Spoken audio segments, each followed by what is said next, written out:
Welcome back to another episode of the Young Guides Podcast. I'm Keaton, and this is... I'm Kyle. But first, a word from our partners. First up, we want to talk about Heather's Choice.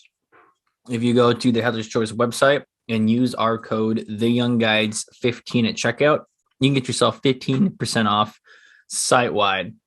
So go check them out. We got packaroons for snacks. We got dinners. We got breakfasts. We got a bunch of new recipes coming out to you guys. So head on over to heatherschoice.com at checkout. Use our code TheYoungGuides15 and get you guys something for your next outdoor adventure. Awesome.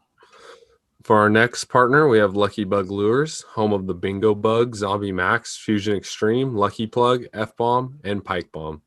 They take conventional lures and change them up a little bit, and it helps your fishing and your luck on the water. Go check them out. www.luckybuglures.com. Go get yours today. All right. Up next, we have Northern Knits. Emily up here in Anchorage knits wool hats and distributes them through her social media platforms. You can find her on Facebook or on Instagram. Her Instagram account is northern._.knits. And you can see some of the hats that she has in stock and order from there, or you can kind of get an idea of what you want, message her, and you can set something up to have a specific pattern or color scheme that you want in your hat. Keaton and I both have one. Well, I actually have several. Keep you very warm. They're very fashionable. They look great. They feel great. You'll look awesome if you wear one. So check her out, Northern Knits. Next up, we have a friend, Matt, at Alaska Rod Co. He just released a new lineup of rods for the 2022 season. They have a lineup of 8 freshwater spinning rods with actions and power for anglers chasing big, aggressive fish. With lengths ranging from 6 foot to 9 foot, there are plenty of options for various applications and style. In a world full of mass-produced rods, Alaska Rod Co. makes sure that rods and services provide what other brands cannot. Rods built and tested in Alaska. Matt also is coming out with a new line of fly rods. Alaska Rod Co. fly rods are built for harsh environments while maintaining the utmost level of craftsmanship. Right now, Alaska Rod Co. is 9-foot fly rods ranging from 5 weights to 8 weights. 10-foot single-hand rods, switch, and spare rods will be available late winter or spring. There's enough rod companies out there trying to build the next lightest and flashy rod. Alaska Rod Co. is here to build you a rod you can pass down generations. Fishing means many things to many different people. Alaska Rod Co. is honored to build you the ultimate tool that connects you to that meaning.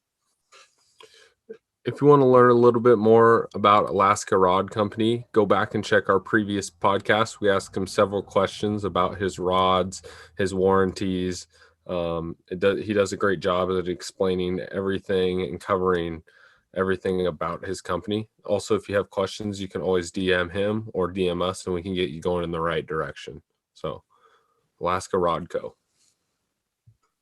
Finally, we want to say thank you for listening to another episode of the Young Guides podcast.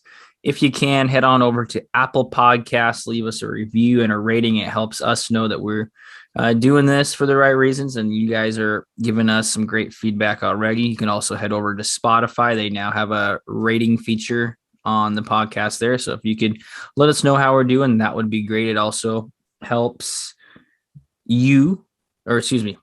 helps us spread the word through you. But makes us pop up on the feeds wherever you listen to podcasts a lot more if you give us a great rating and a great review. You can also head to our website and contact us through that form if there's anything that you think we should know about, if you want to be on our show, or if there's something that we need to work on. You can also find us on Instagram, and same thing, give us some feedback, drop us a message, and we will get back to you. With Instagram, make sure to also check our story. We before we do our podcast on Thursdays, we always have an option for you guys to ask questions to the people coming on our podcast. And we post a lot of stuff that we like to get viewers and people following us involved. So if you want to head on over, give us a follow and start asking questions and join in on the fun on our Instagram page. Without further ado, here's the episode. Welcome back to another episode of the Young Guides podcast. I'm Keaton, and this is... I'm Kyle. And on today's episode, we have a very special guest. We have Tyler Kuhn. Tyler is an Alaskan registered hunting guide and outfitter. Tyler spends 8 months of the year guiding clients all over Alaska, from Southeast Alaska all the way to the Brooks Range.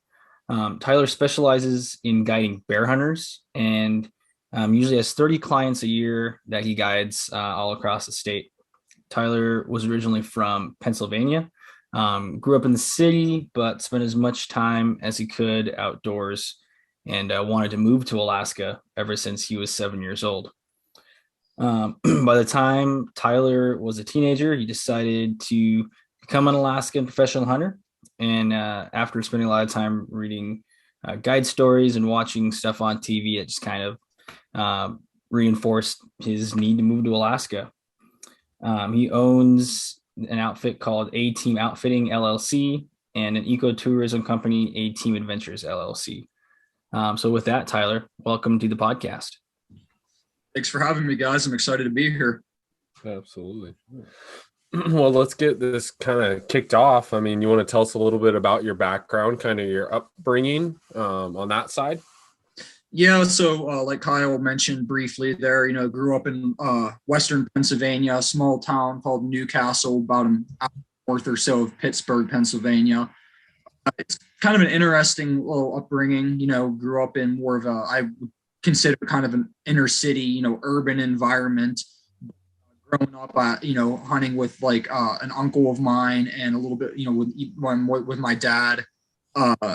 That was kind of something that I fell in love with from an early age. When you grow up in a city like that, and the city that I lived in, a lot of drug problems, a lot of I would say just wannabe gang type problems going on there. So, a lot of poverty, just a lot of problems that you expect to see in a city that I grew up seeing every day. So whenever you got to go out in the woods, whether it was heading down into Shannon Creek, going and, catching rainbow trout, or you're going out turkey, a white-tailed deer hunting, whatever, that was always just, a blessing just to be able to go out and enjoy yourself in nature.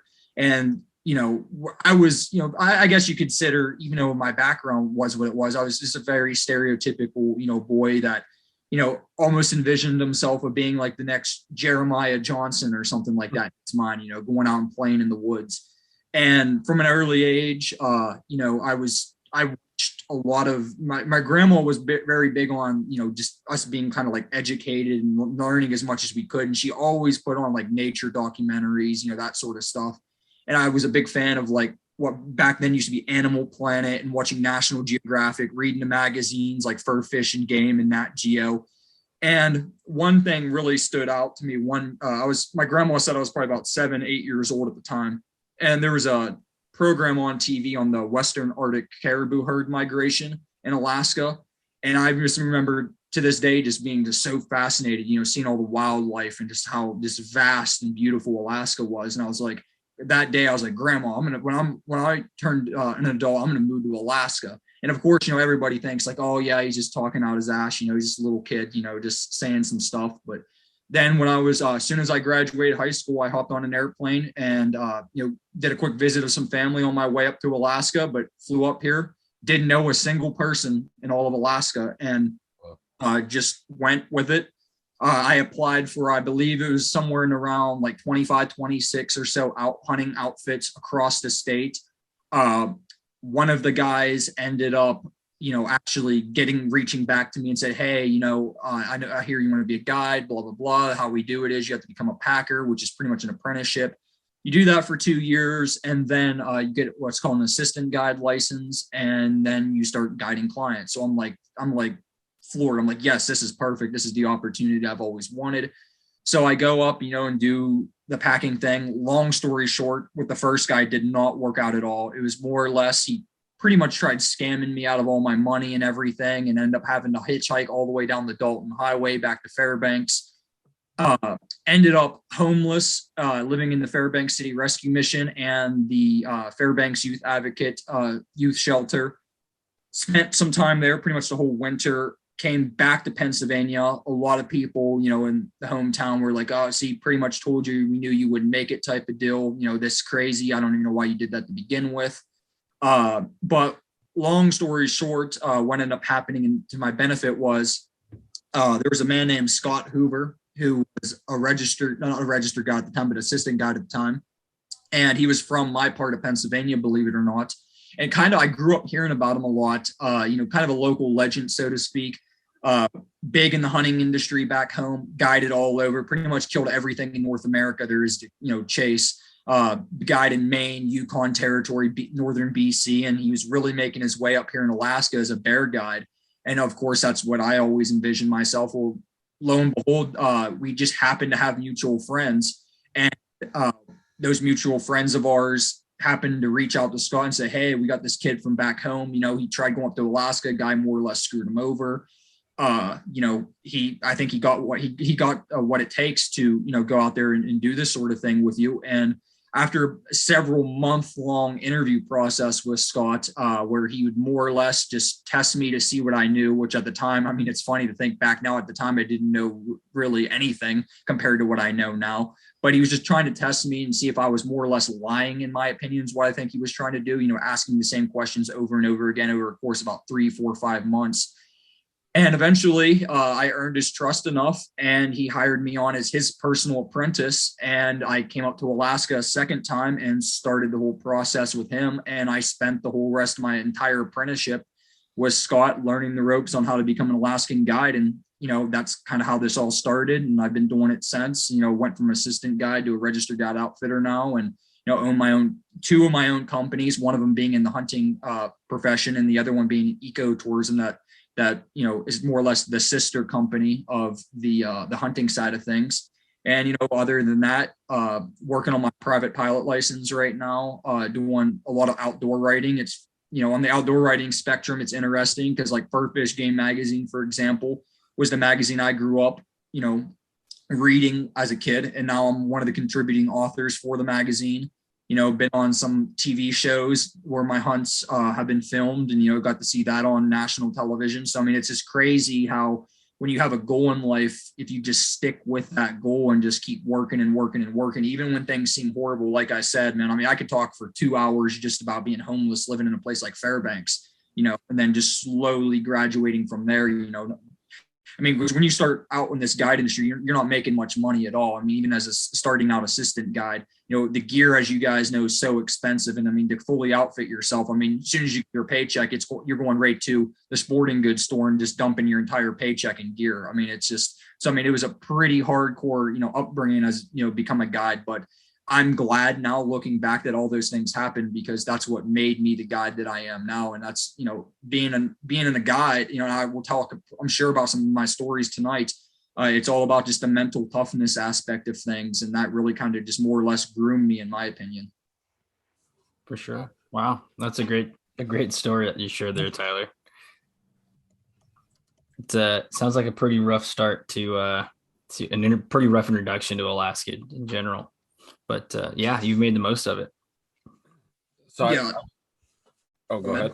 Oh, I was going to say, that's just, in my opinion, the kind of the key to any struggle really in life is people, you have these bad things and you have these good things that happen throughout the course of your, your life. But I always like to think, and I try to keep this cognitively in my mind, that in reality, there's only experiences. It's experiences are what you make out of them. I could have, from the get-go, like when that happened to me in the beginning, I could have just gave up right then and there and just went home and called it quits, and then just got a normal 9-to-5 job, started a career in town, and then lived the rest of my life, what I like to consider normal, from, what I do typically as a guide.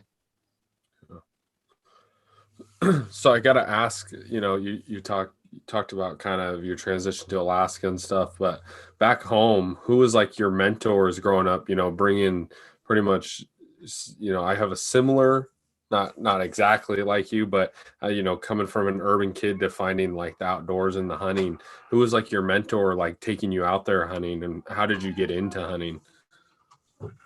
Yeah, so it was like I kind of mentioned a little bit earlier, kind of the uncle, and, even hunting with my dad.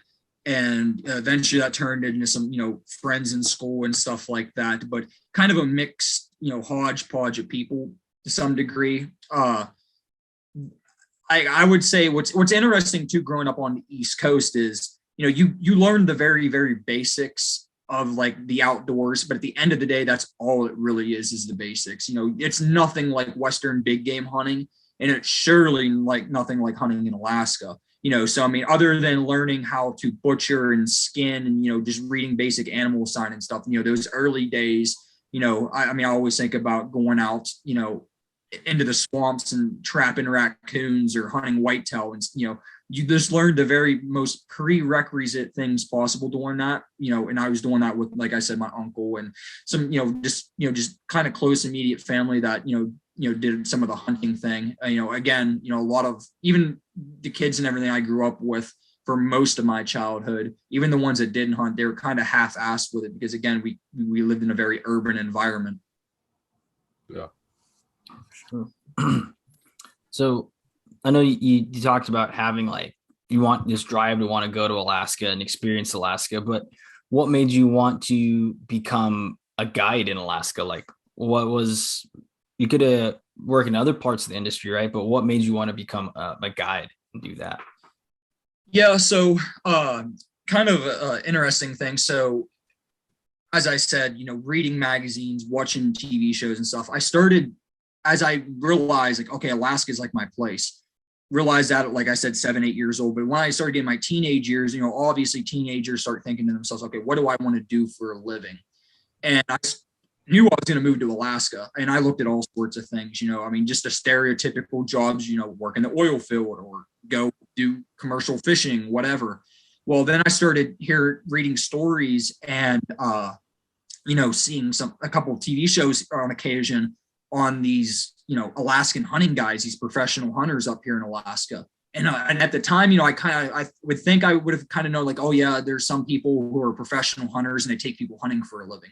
But I had never seen anything like the Alaskan guides. I mean, what blew my mind is the one story I talk about all the time, and I wish to this day I could remember the outfitter's name and the guide's name that was there, but they were either on Kodiak Island or the Prince William Sound doing this mountain goat hunt.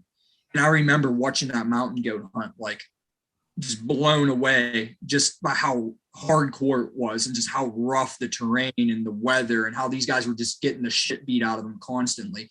And this guide, I mean, the clients are like practically in tears at one point in the show. And the guide is just like, consoling them and saying, hey man, like, you just got to give it your all. You just got to keep going. And then they end up getting, a goat, and, before the show ends, and, the client's just so happy and just everybody's hooting and hollering. And then they pack the goat off the mountain. And I remember seeing that as a kid, and I was like, wow, like, that's incredible. Like how nobody would think, stereotypically people like to think of hunters as we're just, we're all, fat and just drink beer and just drive around our rusted out pickup truck shooting shit from the truck window, but it's like, you see something like that and it's like, it just blows your mind, puts you in a whole new perspective. So that's kind of where, the love, I guess you can say, of it started. And I just, and when you're a kid, especially, I think, every kid wants to be something, special and do something big with themselves, and then as you get older, a lot of people, sadly, their dreams go by the wayside and their hopes and their dreams kind of get crushed for one reason or another. They just give up on their dreams. I wanted to get that fulfillment out of myself, and it's crazy because, as a kid, I was literally, when I graduated high school, man, I was 132 pounds with glasses, the most unathletic person you've ever met in your life, and then I came up to Alaska. I got put through the ringer for, the 2 years, during my apprenticeship, and it just changed my life completely. I mean, every aspect of my life is a night and day difference from the person I was then, as, in my late teens until now.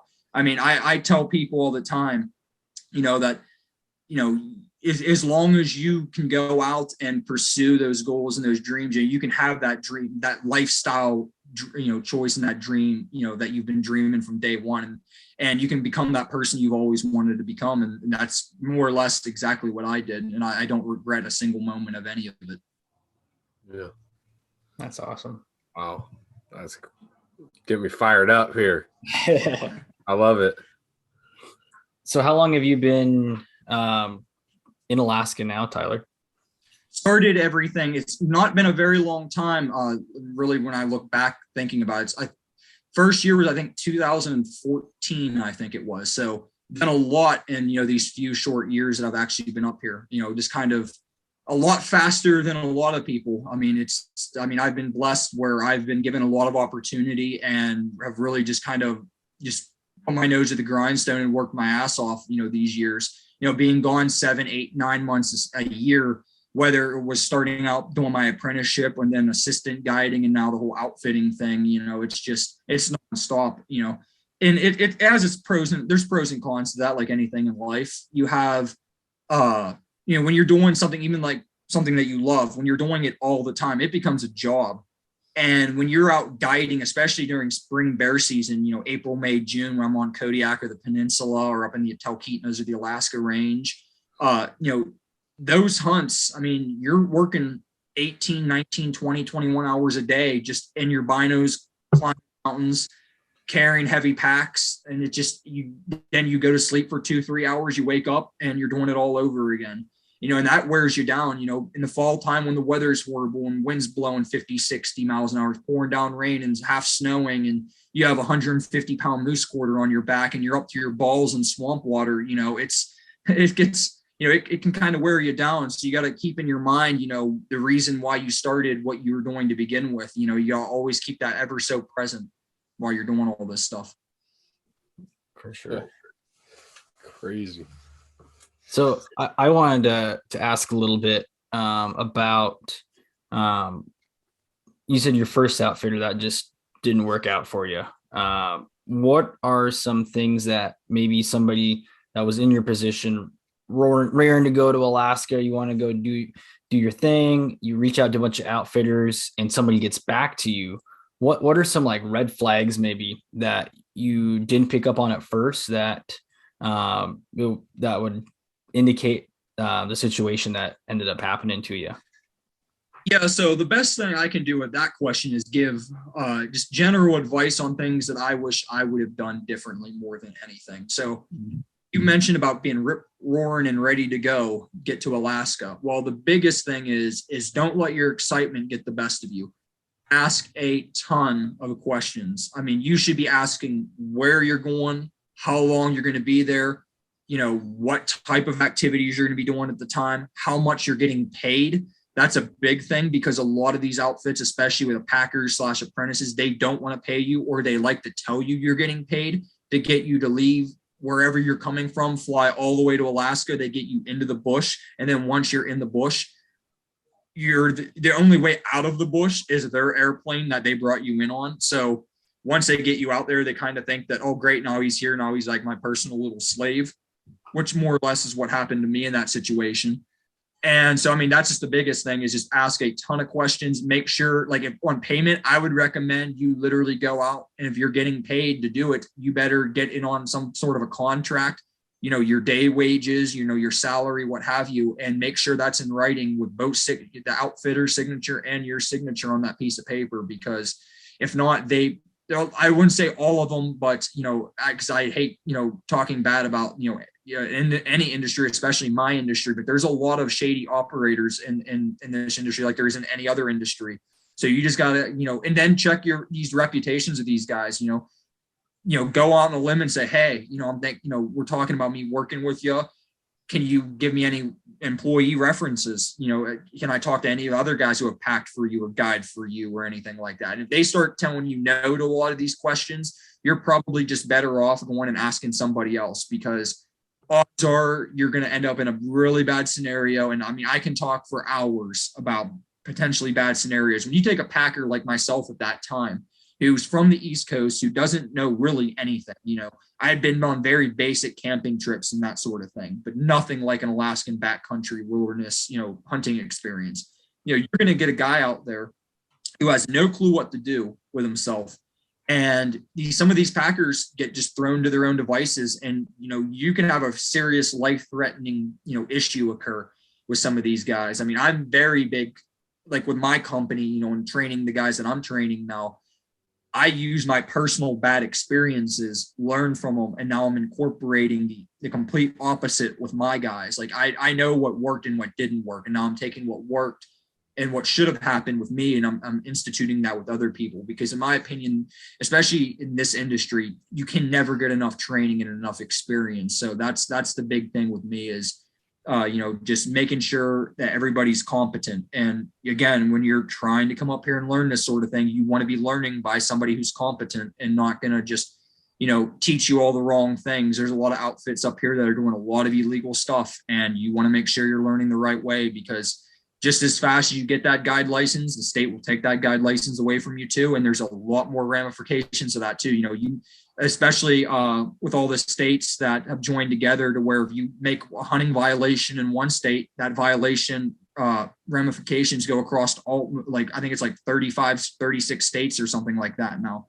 So, I mean, you might be from, the East Coast or the Midwest, be part of some big wildlife scandal up here in Alaska. Not only do you ruin your chances of hunting up here in Alaska, but a whole lot of other places too. So you just got to be very cognitive of that at all times, and just make sure you ask a lot of questions again and just know what you're getting yourself into beforehand.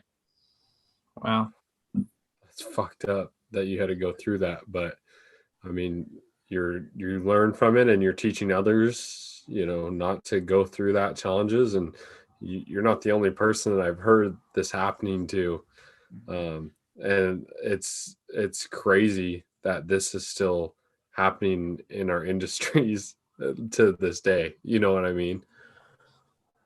Yeah, I mean, it's just it blows my mind, and it's really sad too.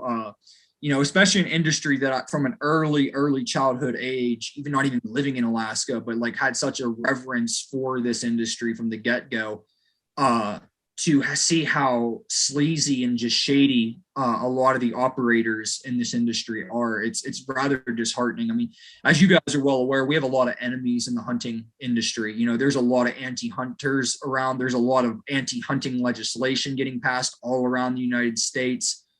People in general, other than the recent uptick with COVID, where more people are entering the woods for the first time, other than that, participating has been down all over the United States. Everybody would rather play video games and watch Netflix than go out and, partake in any sort of hunting or camping or anything like that. You take that problem on top of the fact that, there's a lot of internal problems where you have guide against guide, conflicts, and, outfitters screwing people over who want to become part of the industry. You got a lot of old guides that are 50, 60, 70, 80 years old up here that are kind of like the old guard, and they want to keep everything to themselves, and they're just going to, step on every single person they can, because they have like this Napoleon complex in their mind where their ego just, keeps them, keeps them like that. And they have no reverence and, for what they're actually doing and how blessed they are to have the position that they're in, and I see it all the time, and it's happening up here in Alaska, where you have these anti-hunting organizations or these anti-guided organizations coming at our throats now, and using some of the ammunition that these shady operators give them. And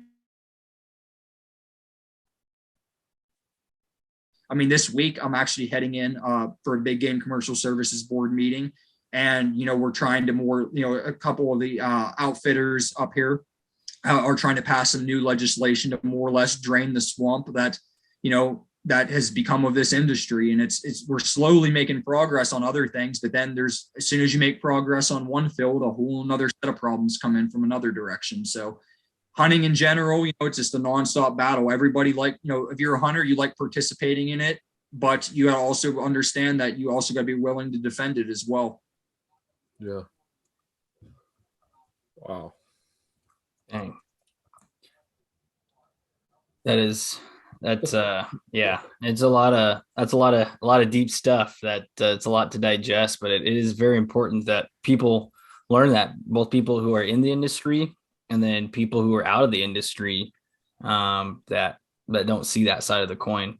But I totally agree that if we're, in a lot of ways, we're almost our own worst enemy, whereas where you're in the industry and you're butting heads with fellow guides, outfitters, hunters, anglers, And what comes of that, these anti-hunting organizations are able to use that as their fuel to try to stop hunting, try to stop guiding, fishing. And it's crazy to think that even in Alaska, right, the last frontier, right, everybody, like, the outdoor culture is so permeated into society, but even up here, that is still a thing that we have to be aware of, because people just, I guess they just don't understand. From like a lower 48 aspect, right? Like us down here, the majority of people won't go up and see what's, the beautiful Alaska. What they see is things on National Geographic, or like a Kodiak Island bear documentary about the cubs running around and all that stuff. So what they see is all these, like, these bears or these caribou herds, or anything that just is televised to them. But they don't understand is that there's a whole nother, like Kyle said, a whole nother side to that coin, right?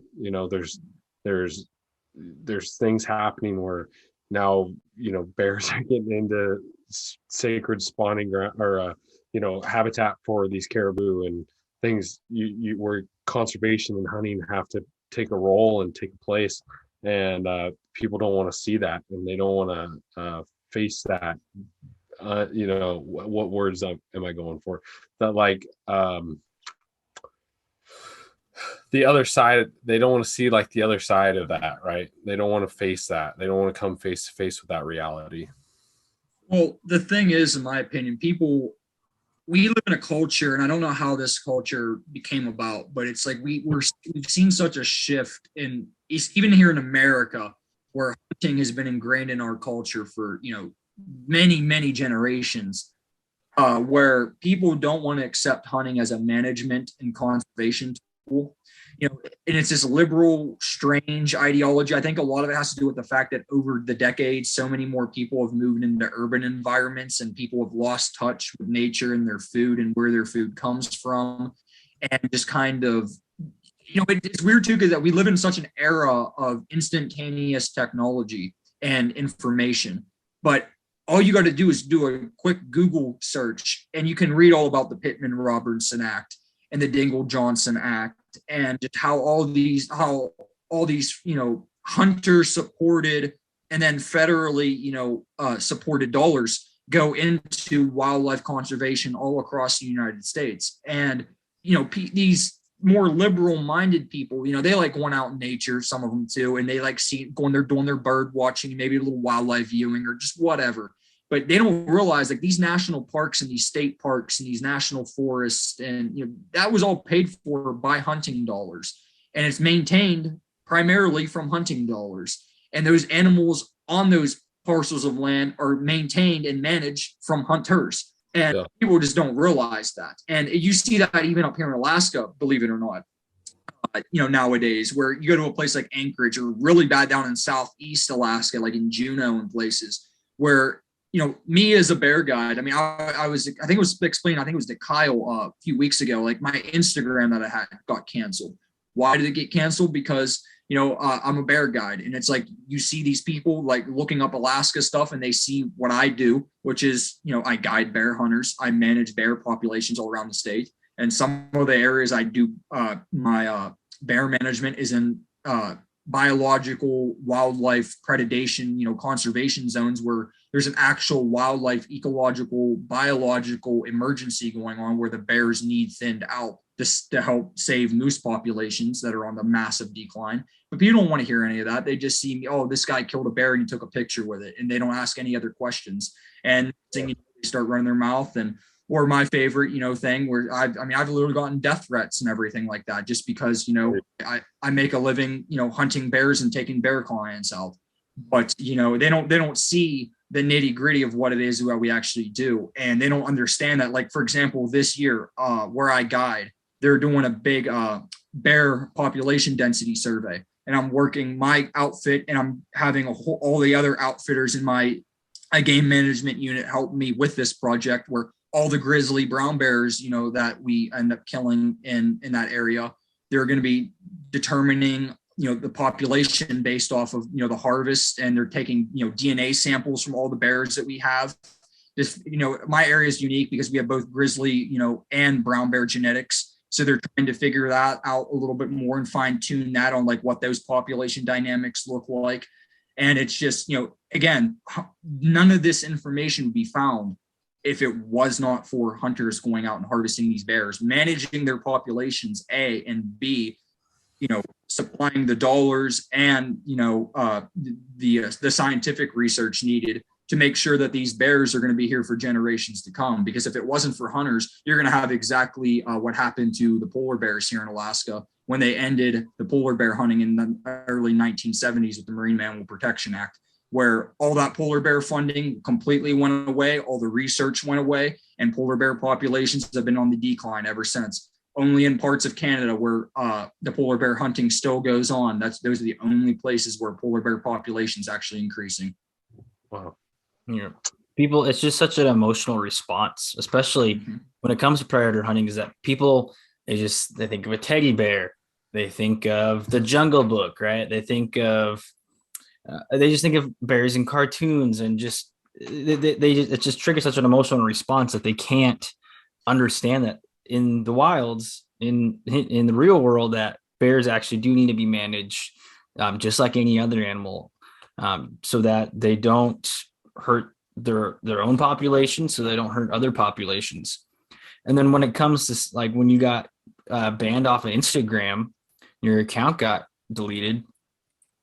It's crazy to think that that's what gets canceled, right? Think of all the other shit that you see on social media, right? There's even like pornography and stuff, right, on Instagram, and stuff that is not good, but that stuff stays.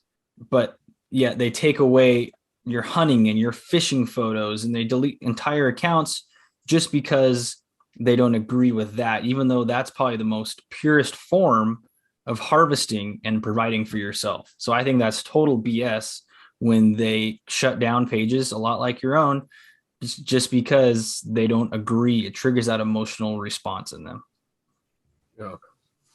Yeah.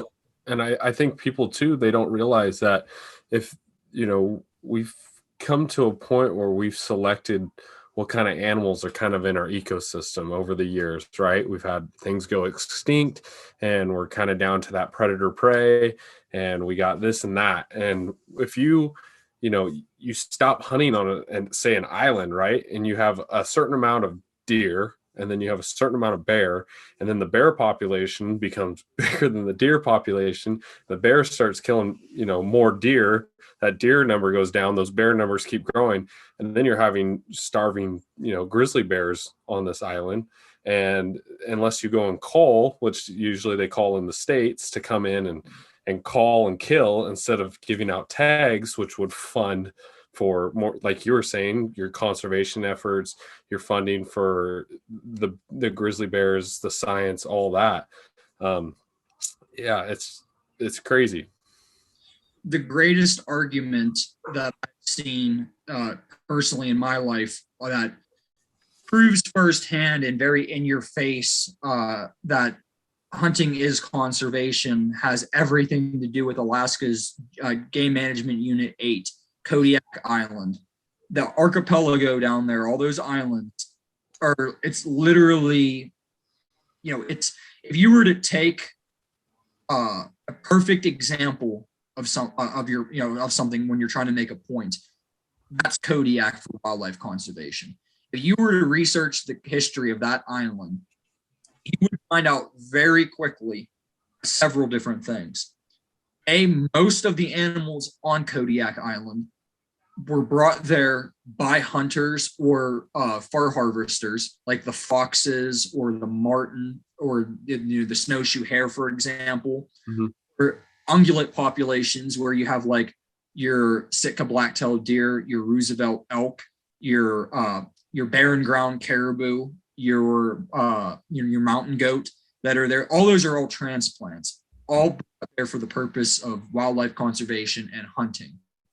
You look at what has happened with the brown bear population on Kodiak. I've read old studies from the early 1900s that estimated the Kodiak brown bear population on Earth. So that's the entire Kodiak archipelago, the isolated brown bear population down there, which is made up of great. I couldn't quote the exact number, but there's dozens of islands. Most of them are really small, but on all of those islands combined, there was between 800 and 1,200 Kodiak brown bears on Earth at that time. Mm-hmm.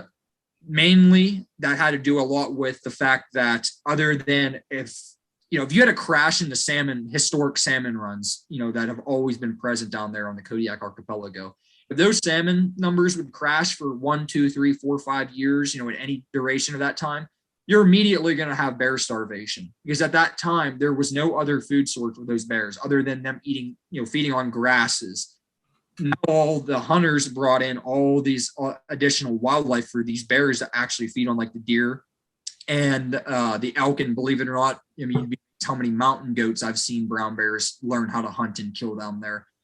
And then you mix that with just good wildlife management of the bears. And here's the thing that it blows their mind when you tell them, because it sounds oxymoronic.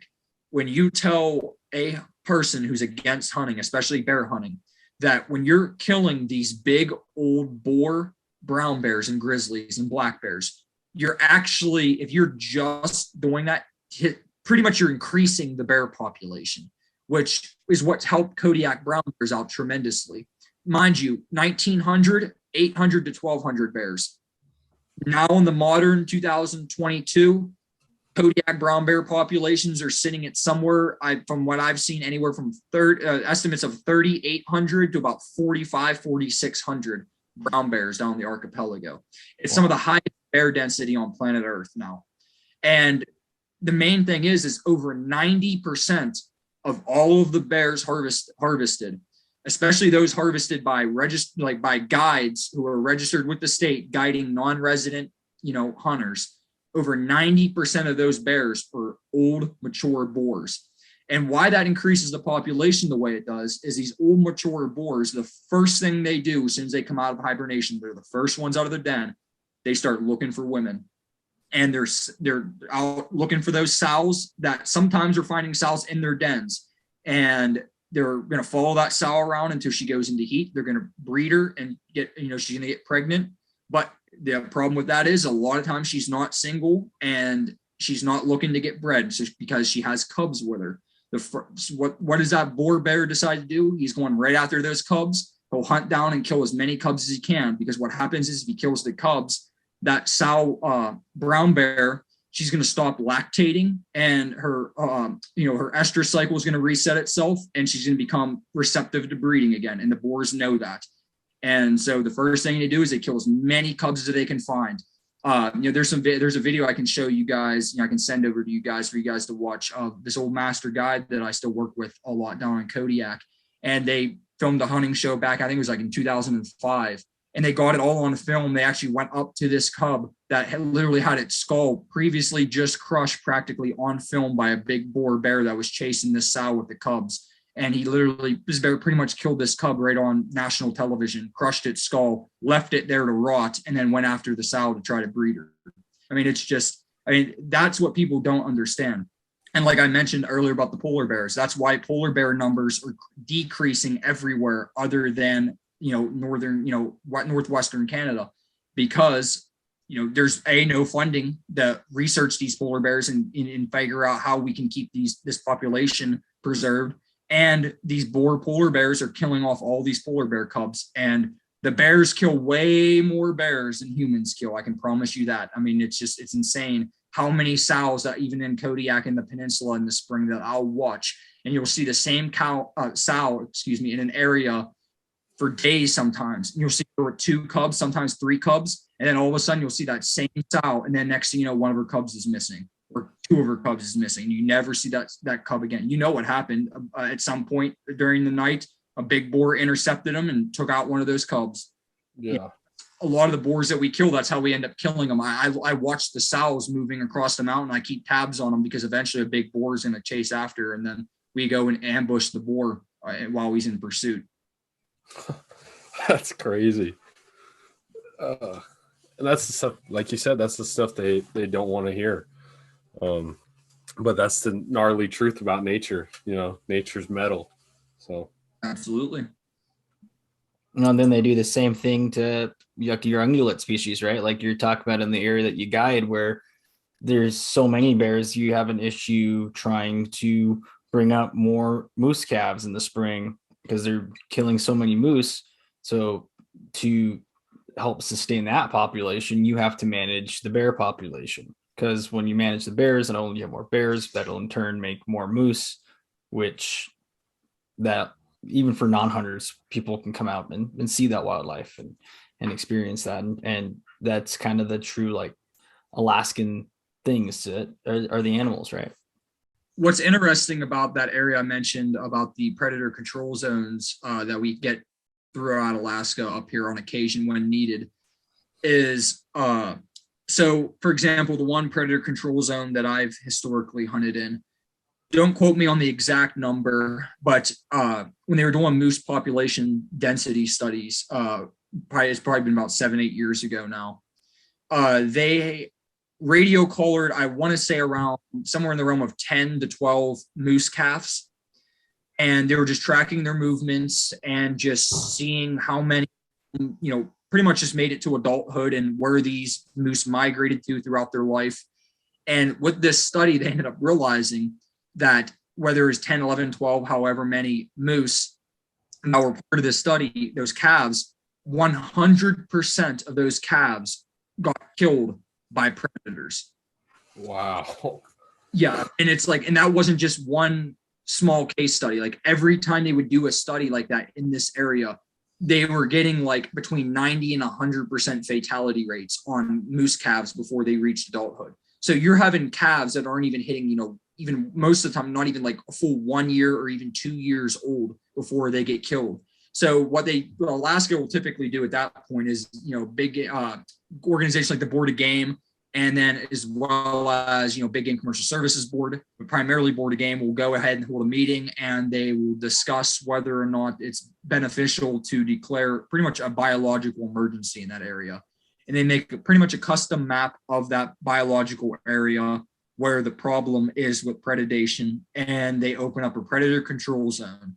And those predator control zones, after they've done their research and determined the predator at fault, it can, some places like this area that I was, they deemed grizzlies, black bears, and wolves all to be part of the equation on why the moose population was declining so rapidly.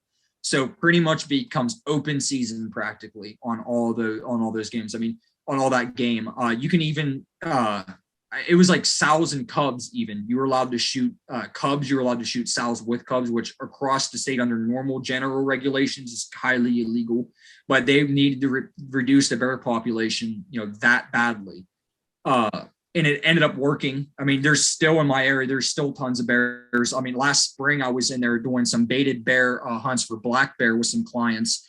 And I would guesstimate probably had in the realm of about 150 black bears feeding in about a 3 to 4 mile square area on the base.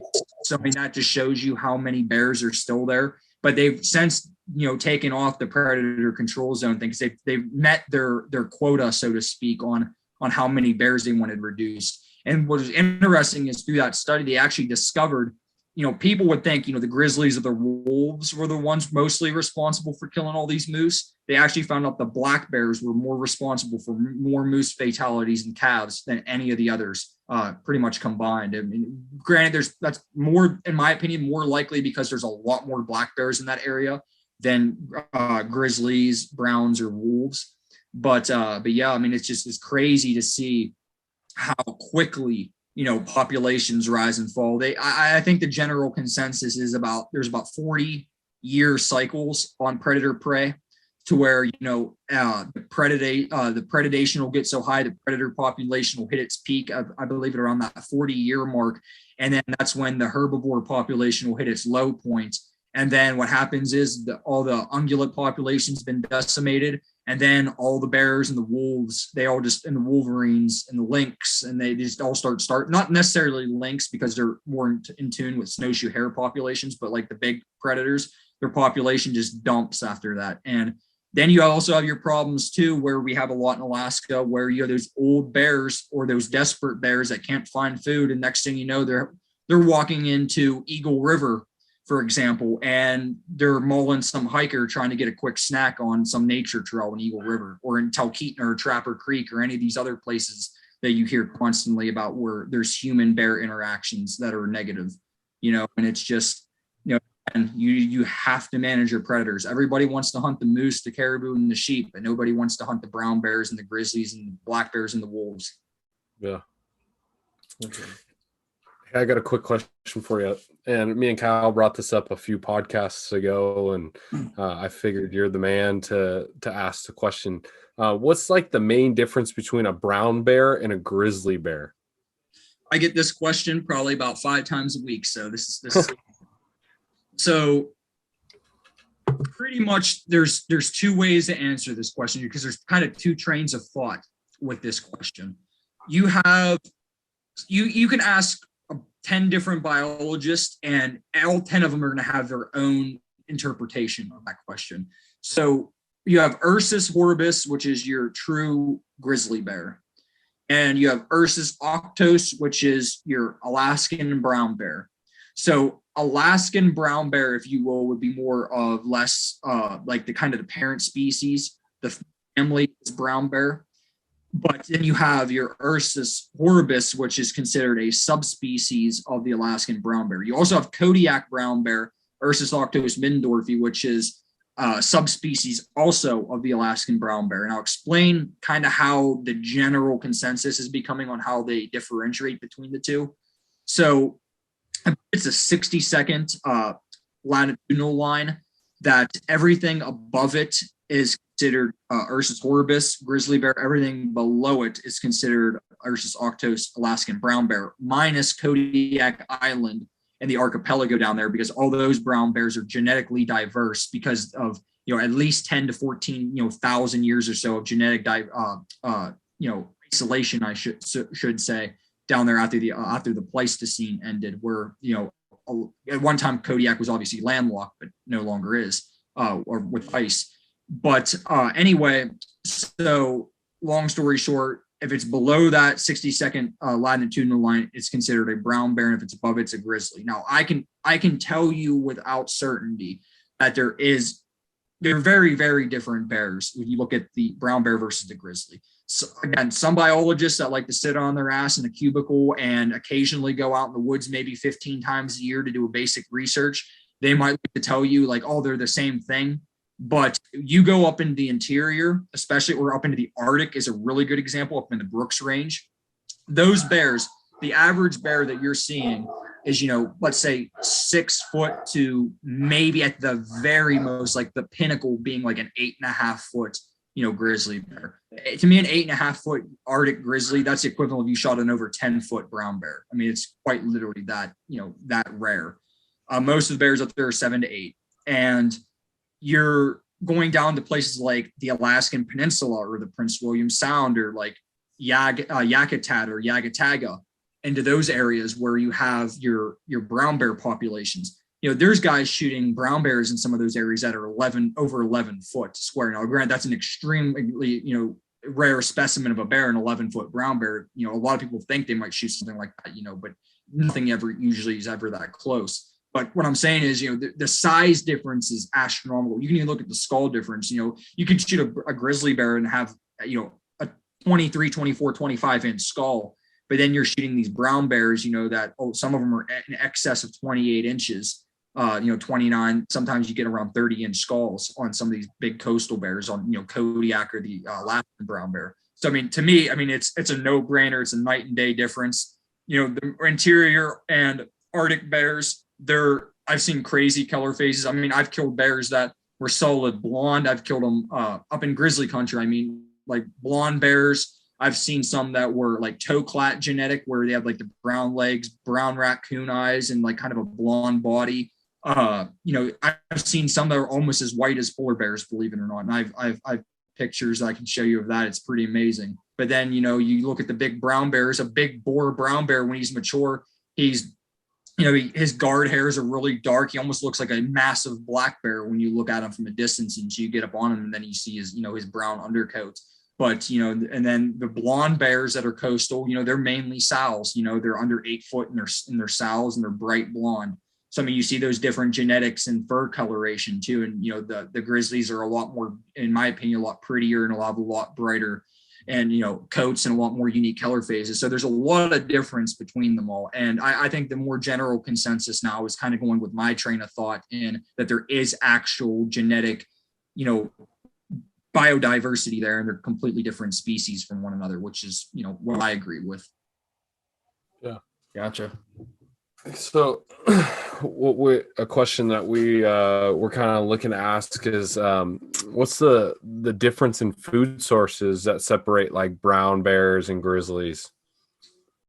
So pretty much food wise, the biggest difference in what allows these brown bears to get much bigger than the grizzlies from a general consensus is that these brown bears, being coastal, they have a lot more access to higher protein sources and a lot more fatty foods. Like these brown bears that live on the coast, they're eating salmon, they're eating whale carcasses, they're eating seals, just kind of whatever washes up on the beach, more or less. And these grizzlies, they work a lot more for a living than a brown bear typically does. They're out there and, they're working their ass off to, just find blueberries and, find good, nutritious grass to eat. And occasionally, they run down a caribou, or they, intercept a moose calf or something like that. That's like their only protein that they get. So that's pretty much genetically over millennia. That's probably why the grizzly bear kind of shot from the brown bear genetics, because as the bears move, a lot of the bears obviously moved south once they came over the Bering Land Bridge, moved south. A lot of the bears obviously stayed up in the northern climate. Well, once they got south, the bears that went south got bigger because they started finding like all these fertile streams just full of salmon. And like I said, the coastal habitats just supported, a lot bigger bears. So again, that's where you have that genetic diversity. And I think that, me personally, that's my theory on why that came up the way it did. Again, just extra protein, extra fat in the diets of the coastal bears. And that's why they're so, that's why they're so different. Yeah. Gotcha. When you're out bear hunting, what do you feel like, what is more dangerous to you? Do you feel like an older, mature bear is more aggressive towards you, or do you feel like a younger bear is going to be more of a threat to you? Perfect question. This is one of the things that so many people don't think about and don't realize the truth behind. So when you look at bear attacks, there's typically 3 types of bear maulings, and there's only typically these 3. You have your young bear attack, which is usually a bear that's under the age of, like, on a boar, usually under the age of like 7, 8 years old. And he's a boar that doesn't have really any territory of his own whatsoever. So his goal is to subjugate something and more or less kick its ass and take its territory. So these little bears, let's say you have a grizzly that is only 4 or 5 years old. That bear is probably like a 6, maybe 6.5 foot squaring bear. And he's out walking around, and he's trying to make his way in the world, and he comes across some big, like I said, like a big 8-foot grizzly or something like that on the side of a mountain, the blueberry patch. He thinks to himself, cool, I'm going to run up and I'm going to kick this guy's ass, and I'm going to take his blueberries, and this is going to be my turf. Well, the little bear runs up to him, gets his ass kicked, and then runs off. And that's the lifestyle that a lot of these little bears live until they get bigger. And, a boar bear, he can breed sows, relatively early on in his life, just a few years old. But the problem is most of those young bears don't breed until they're usually much older, because to get to the sows, for one, the sows like to kick their ass when they try breeding them. And then the boars are also chasing them down too. So these young bears, in my opinion, because of that nature of them wanting to subjugate somebody, they're typically more dangerous, because us as humans, we are very weak, fragile little beings, whether we like to admit it or not. I mean, our bones break and our skin tears way easier than what happens to these bears when they get in a fight. So these little bears, they come chasing after you. If you're yelling, you're causing a lot of ruckus, because again, that little bear more than likely is going to back down because he's used to getting his ass kicked. Pretty much the second most common type of a bear attack is your sows with your cubs. And it's very stereotypical, you intercept and get between, the babies and mama doesn't like that. So next thing you know, she's flinging you all over the woods. And, that kind of goes without saying. That's probably the very most common heard about type of a bear mauling. And then you have what I would term as probably the most gruesome of the attacks. And probably if you're getting mauled in this situation, unless you have a firearm with you that's capable and you're capable enough of a person to defend yourself with that weapon, is your old, very old, I should say, bears, which whether they're boars or they're sows, these are the bears that when they maul you, they're mauling you to eat you and pretty much nothing else at that point.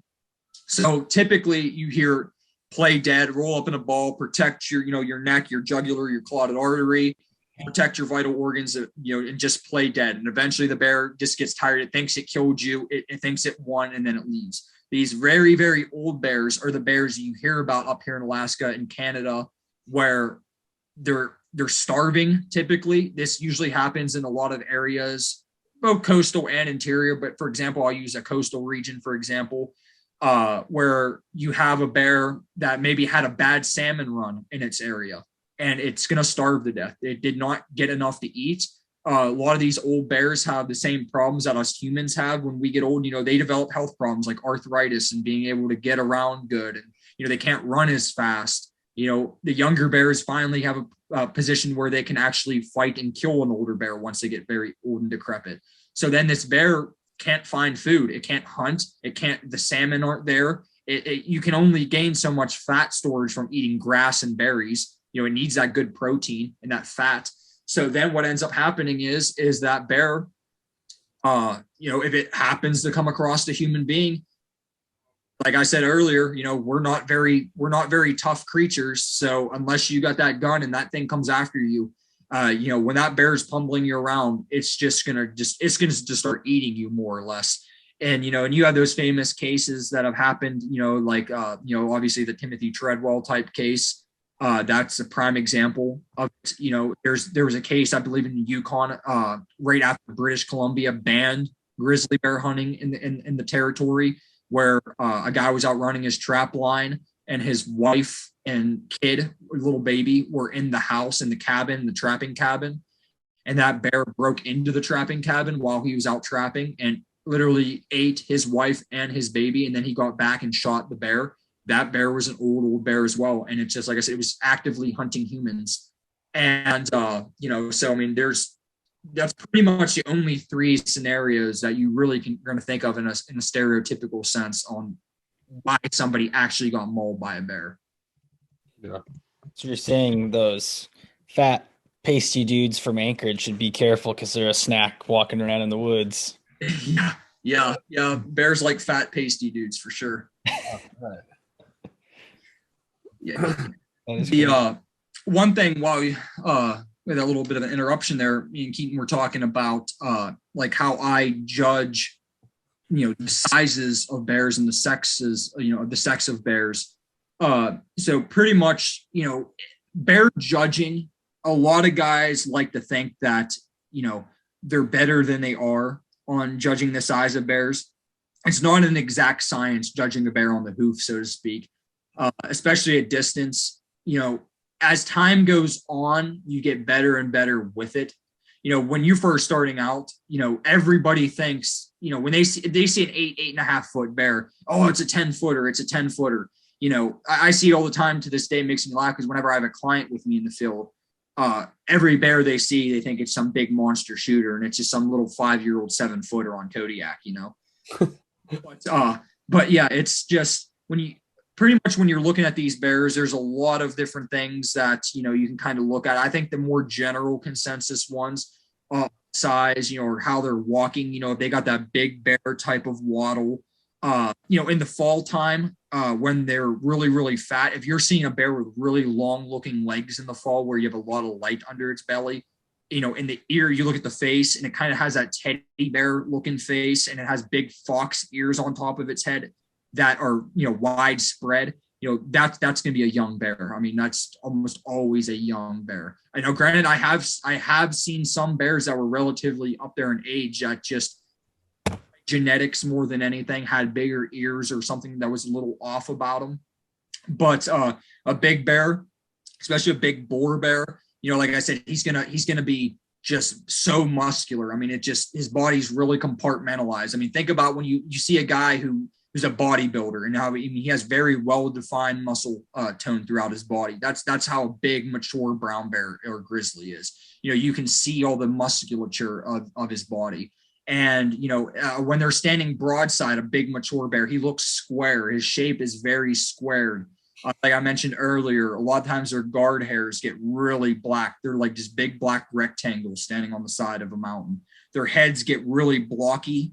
Their ears get really small. Like on humans, our ears grow throughout our entire life. Like if you look at an elderly person, elderly people have much bigger ears than a child, for example. But on a bear, it's the complete opposite. You look at a young bear, young bears have much bigger ears than the adult bears do. As they get older, their head size increases, but the ears stay the same. So it gets disproportionate. And another thing to look at too is a lot with the ears is a lot of times the old bears, especially old boar male bears, a lot of times they're missing an ear or both ears. A lot of the old bears that I harvest, they don't even like one side of their ears is gone. Like, because when they're fighting, you know, another bear bites onto its face and they're trying to like just rip it apart, and he grabs onto its ear and just rips its ear clean off. A big old bear's gonna be covered in scars all over its face, all over its body. I've seen them with broken jaws, you know, big gaping wounds taken out of them that healed where there's scar tissue all over the place. A big old bear just looks scary, man. Especially on these coastal bears. You know, some of them are over 10 foot and they're all mangled to shit, and they're just nasty, big looking monsters. And then the sows obviously are going to be a lot smaller in size than your boars, even the coastal brown bears. It's very rare that you're going to have a sow bear even hit 9 foot. That's a very, very rare thing. And that's a very old sow that hits, you know, in that 9 foot or so range. So the sows are a lot more rounded than the boars. You know, their face is a lot rounder, their body's a lot rounder. If you really look kind of like how they walk, it's kind of hard to explain the caricatures of their walking, but as you get used to seeing it, you'll notice like a swagger with the boar bears versus like how the female's gait is. And the females, when it comes to their hair, a lot of times, especially on coastal bears, the female bears are very blonde. Usually most of the bears that you see on like the peninsula or Kodiak that are blonde, I'd say 90% of them end up being a sow. So that's kind of a dead giveaway too. And then too, like another thing that gets interesting about bears when they get old is their claws turn ivory. The more white the claws, the older the bear. So I mean, if you see these pictures of a bear that has just solid ivory, white, pasty claws, that's a very old bear. And their teeth fall out too. They lose their teeth as they age too. And an old bear has a lot of broken teeth, a lot of missing teeth, a lot of decay on their teeth. That's crazy. That's some great information, especially for not only for hunters looking to go out and judge bears, but just for people, right? If somebody's going out for a hike and they see a bear, that's great information to just know what you're seeing, a better understanding. Right. Yeah. A lot of people, like I said, think, you know, it takes time. Like when I was learning how to judge bear sizes, the way that you pretty much learn is you look at a bear and say, okay, I think this bear is, let's say, 8 foot.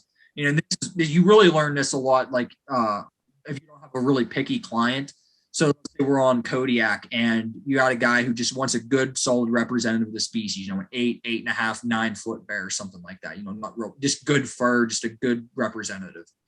And you'll look at a bear and you'll say, I think that bear's 8.5, 8.75, somewhere like that. So you look at that, you make your assessment. You tell the client, okay, this is, what I think it is. Or when you're a packer, most likely you're with a guide and you're telling the guide, like, hey, this is what I think it is. And then the guide, like when I was my buddy Scott, he wouldn't tell me what he thought the size was. He would just say if it's a shooter or not. And then if it was a shooter, we'd go after it. So then we would go get up on the bear. And when we got close, pretty much 200 yards or so of the bear before the shot, I'd have to say, how big do you think it is now? And I would say, okay, I still think it's 8.5, 8.75. Then you'd shoot the bear, harvest the bear, go up to the bear, and then when it's laying there, again, you'd be asked, how big do you think this bear is now? You give your estimate. Then you skin the bear, measure the bear, and then that's when you see the actual measurement of the bear. And then after you do that several times, that's when you start realizing the caricatures and what you're actually looking at. And that's how you get a solid foundation of what you're actually, looking at when you judge these bears. That's how I learned anyway. Again, it just takes time. A lot of guys think you'll see guys that'll look at a bear, will just walk on the side of the mountain. They'll say, oh, that bear's 9'3", or oh, that bear's 9'7". Me, I've gone to a point where I can get within, like a few inch type measurement. I'm the type of guy, if I say a bear is probably like, I usually go by like quarter size increments. I say like that's a 9.25, 9.5. And when we'll go and skin the bear will be like 9.5 or 9.7 or 9.2, something like that. So you're within that few inch, range. There's very few guys that I've ever met that have seen enough bears in their life where they're so accurate with their assessment where they can get within like that under 3-inch mark. I mean, very rarely. I think a lot of times it just comes down to luck. But again, a lot of that's just a lot of experience and a lot of bear harvest under their belt. That's like the guy I work with on Kodiak's been doing it for over 50 years down there, and that's how he is. I mean, he's just seen thousands of bear sightings. For sure. Let's be honest, most guys don't actually know what 3 inches are. Oh. No, that's so. I guess kind of on that note, let's talk more about the guiding side of things, right? I mean, you're talking about judging bears on the foot, and we're talking about telling boars from sows. Let's get into a little bit about your guiding. Like, tell us a little bit about what your spring's going to look like, what your season's going to look like, and how you're implementing a lot of this information that you shared so far. Yeah, so I believe April 13th for Kodiak Island, pretty much the start of my season. I have 3 bear hunters down there on Kodiak. I'll pretty much be down there until the beginning of May. I'm really looking forward to it. It's been a long winter, up here in Alaska. I'm ready to start chasing bears again for sure after all this, but it's going to be interesting. One of my clients on my second hunt, it's a father-son, both drew the tag down there on Kodiak. They went on the party system application. So it's going to be interesting. The kid's only, I think, 12 or 13 years old. I've guided and had a lot of success with kids in that age range. It depends very much on the kid. Some kids are just, they like hunting until they experience something like Alaska. And Alaska is kind of overwhelming for a lot of people, especially children. So that's going to be a very interesting dynamic, seeing how the kid does. And a lot of times it's kind of funny. A lot of times the kids do better than their dad does. So we'll definitely be playing it by ear. And hopefully we just harvest some nice bears. And then after Kodiak, I had the Alaskan Peninsula. I got a hunt there. And then with my company, I have 3 sets of hunters that I'll personally be guiding with my company throughout the month of June. And then into August, I start late July, early August, start my caribou hunting trips up in the Brooks Range. That's kind of a caribou grizzly wolf combination hunt. After I do that, September, I start my kind of my fall bear moose season. That's a little bit gnome and some out in like like Unit 13, like up in the Talkeetna Mountains, where I do my moose and bear hunts, and then back down to Kodiak for my fall brown bear, mountain goat, and black-tailed deer. So in total, like I mentioned, and you had brought the attention to earlier, I have about 30 hunters or so this whole season. Wow. That'll keep you busy. Yeah, I mean, it's there's the pros and cons to, like I said, this industry. I mean, you love doing it, you work your ass off, you make a pretty decent living once you get to the point that I'm at, but you sacrifice so much of your time dedicated to guiding hunters. I mean, in that, some of these hunters, I have a lot of repeat customers. I have a guy this year, this is like his 6th or 7th time hunting with me. And then he's already looking to book in 2023 and in 2024 as well. So, I mean, it's just, when you have guys like that, it's great because, you know the guy well. When you get some of these new clients, it's kind of sketchy sometimes when you have a guy, you have no clue who he is, and he's walking behind you with a high-powered rifle. And I've almost been shot by clients, by accident. One guy was just so negligent. We were walking down a bear trail, and a brown bear jumped up in front of us and took off running, and he threw up his 7mm and just started flinging rounds at it. And literally the gun pretty much went off right next to my face when on the first shot. And long story short, after some not so nice words were exchanged between both of us, I pretty much ended the guy's entire hunt for just his gross negligence. And he had done some other things too that were very negligent on his behalf. And he just was not a safe guy, didn't have much experience, and he was going to get somebody hurt or killed. So, I mean, again, we see all types, very experienced hunters used to backcountry trips. And then we have these guys that are new into hunting. You have these guys that are from Texas who used to hunt high fence 365 days a year practically. And then they say, oh, I'd like to give an Alaskan dull sheep hunt a try. And then next thing you know, without any preparedness whatsoever, they're trying to come up here to Alaska and do this, that, and the other. And, and then those are the guys a lot of times, not dogging on people from Texas, because I've had a lot of great Texas hunters that are just phenomenal, good friends of mine. But again, you gotta really understand what you're getting yourself into when you come up here. Yeah, For sure. On the hunting side, what kind of calibers are you using on these these big brown bears? Yeah, so the caliber debate as it pertains to bear hunting, especially brown and grizzly, I describe it as, I think it's more important to be accurate with the caliber of your choice than it is to have a big bore Magnum rifle. And I can get into some details on that, because my minimum, though, mind you, is still a 30-06. Like in all my bear hunts, if you're a rifle hunter, it's a 30-06 minimum. But what I think is more important is, like I said, you got guys, and I've had hunters all like this all the time. They ask me, okay, Tyler, what gun do I bring? I have, all these guns. They start rambling off calibers, or do you want me to go buy a 375 or a 458 Win Mag or a 416 Rigby, something like that, big, dangerous game caliber. As a guide, I carry dangerous game calibers because I need a lot of stopping power.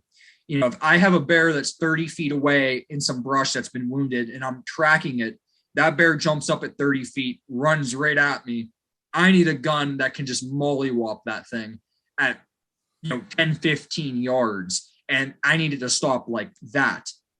A lot of guys, granted, those guns too are very typically 300 yard and less guns as well. That's kind of beside the point, because most of my initial shots on bears are 200 yards or less on the very first shot. But most hunters can't handle that caliber. I'm very experienced with big calibers like that. I shoot them all the time. I've gotten quite used to it.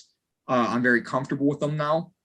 You have a guy who is used to shooting a 6.5 Creedmoor, and that's all he shoots. And he comes and he buys a 375 H&H Magnum, puts 300 grain or even 350 grain high pressure bear loads in it, and he shoots it a few times, before his hunt. It bruises his shoulder every single time he shoots it, racks his collarbone, jars his teeth. He's terrified of it, but he brings it anyway, because in his mind, he thinks that's what I need to go hunt Alaska and shoot a big bear. And then he comes all the way up to Alaska and we go on a hunt.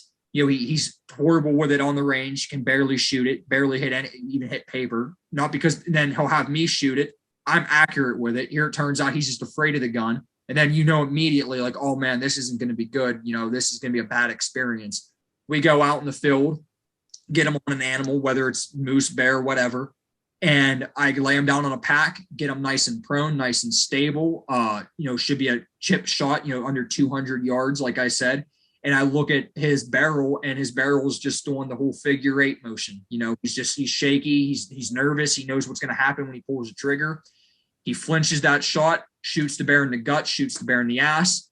And then one thing we're lucky here in Alaska, as a guide compared to other places, we're allowed to do backup shots if the animal is wounded and fleeing, or the bear or the animal is wounded and attacking, or just attacking in general. We're allowed to do backup shots or shoot the animal in general just to protect ourselves or keep that animal from getting away wounded. So typically I'm always shooting bears as well. Once the client shoots the bear, we have that talk beforehand. I say, hey, if I feel the shot was bad, or things are going bad, or if I feel our life is in danger, I'm going to shoot the bear. You know, I typically never shoot ungulates. I never shoot moose and the caribou and everything. Usually unless the hunter gut shoots them really bad and I think they're going to get away, then I'll pull the trigger. But I'd say about 95% of the bears I've shot, at least one that I've harvested over the years, I've put at least one bullet in. Back a little bit more on that caliber side of things too, on the specifics of that. I think bullet construction is also very important. You have a lot of guys that come to Alaska with cheap Remington core locks, or they're using very soft tip lead ammunition. You know, a lot of the ballistic tip ammunition comes to mind as well, where these rounds impact, they expand very rapidly once they hit any sort of tissue.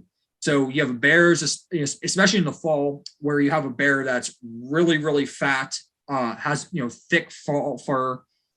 You know, bears, especially a big bear over 9 foot, you know, he has a lot of muscle density, a lot of meat on his bones. His bone density is very thick. And you're hitting him with these soft, low caliber bullets. The bullet just explode practically. I mean, I've seen bullets do insane things when they impact bears. Where the bullet hits its shoulder blade and pretty much turns to dust. You know, and the bear gets wounded, it's going to kill the bear, but the bear's probably more than likely it's going to kill the bear. When the bear's just going to run off, you're never going to find it, and it just dies, and that's a waste of an animal, which is what you don't want. You especially don't want these animals suffering for, you know, that a bear like that might live for days before it succumbs to its illness, from the illnesses related to being shot. So I have my hunters bring bonded bullets, you know, Swift A-frames, Federal Trophy bonded bear claws, you know, Hornady, like the DGSs, DGXs. Barnes makes some really good ammunition. You know, to me, it's just very, very important to have a good bonded bullet that has like 90% weight retention or better a lot of the times. Because if you hit that material, it's going to just punch right through that material. If you hit the shoulder, I've shot bears and through one shoulder blade, complete penetration through that shoulder blade, through the torso, you know, chest cavity of the bear, and then through the other shoulder, you know, at under 200 yards with a 338 Win Mag with a Swift A frame. I mean, it's just night and day difference. And the most of the time when I lose a bear with a client, it's probably because of either bad shot placement most of the time, or B, because of bad bullet construction, and bullets the bullet that they shot the bear with failed miserably. And so that's one thing. If you're a client wanting to come hunting bears in Alaska, whether, you're 90% certain going to be with a guide, obviously up here, because the brown and the grizzly and the Kodiak bears require you to have a guide by law if you're non-resident. But, you know, if your guide tells you, hey man, I'm going to do a backup shot on this bear, we need to stalk this bear, just listen to your guide, because in my experience, 65, I'd say to 75% of the bears, if they get shot, wounded, and run and make it several hundred yards from you, and as soon as they enter the brush, 65 to 75% of those bears never get recovered once they get to that point. I mean, Alaska is very hard to track animals. Bears don't bleed very much. You know, there's all that fur and fat and meat. They just, their blood stays inside them even when they're hit good. And, you know, our ground up here is like a sponge. You step on the ground, you know, in a lot of places you'll see tracks, you know, in the dust or in the mud. Up here, you step on the tundra moss, the ground recedes, and then as soon as you step off of it, the ground goes right back to its original form. And like, again, it's just very, very hard tracking up here. And again, you just don't find them once you lose sight of them a lot of the times. Wow. Gotcha.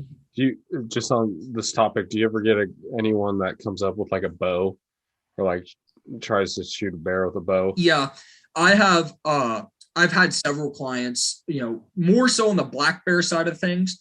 I mentioned earlier, I do some predator control baited bear hunting type stuff. And so, a lot of those hunts are more what I would consider more of a chip shot for archers, 15 to 20-yard shots out of an elevated tree stand most of the time. But I'm a stickler on arrows as well. And I, very similar to the bullet construction topic, arrow broadhead construction is very important too. I don't allow clients to have mechanical broadheads in camp, especially on bear hunts.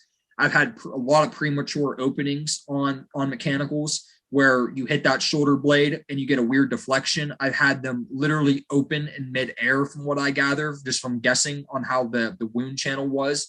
I've had them I had a client one time with a bow and hit this bear in the shoulder. And in the video, because I had filmed it from the tree stand, I literally watched the arrow hit the shoulder blade and bounce right off the shoulder blade and just like pretty much impact into the bait barrel. I mean, so I'm very big on just dense, heavy grain arrows, as high as poundage as you can handle on your pull strength on your bow, and just big fixed broadheads that would, big cutting diameter and just rock solid heavy grain, arrows set up, because again, these bears are way, way tougher than people give them credit for. And the setup you use for backcountry elk hunting in Montana, especially if you're a mechanical broadhead guy, I mean, it might not be the best situation to find yourself in when you're hunting brown bears in Alaska. Yeah. Gotcha. What about your sidearm? Do you carry a firearm for protection along with your rifle? Yeah, I do now. When I started out, I actually didn't, which is kind of, dumbass of me to even say, especially I'll kind of tell you a story on what made me change my mind. Let me put it through this way. I was one bullet away from not even being able to sit here and talk to you guys today. So we were hunting moose. I was with a moose hunting client.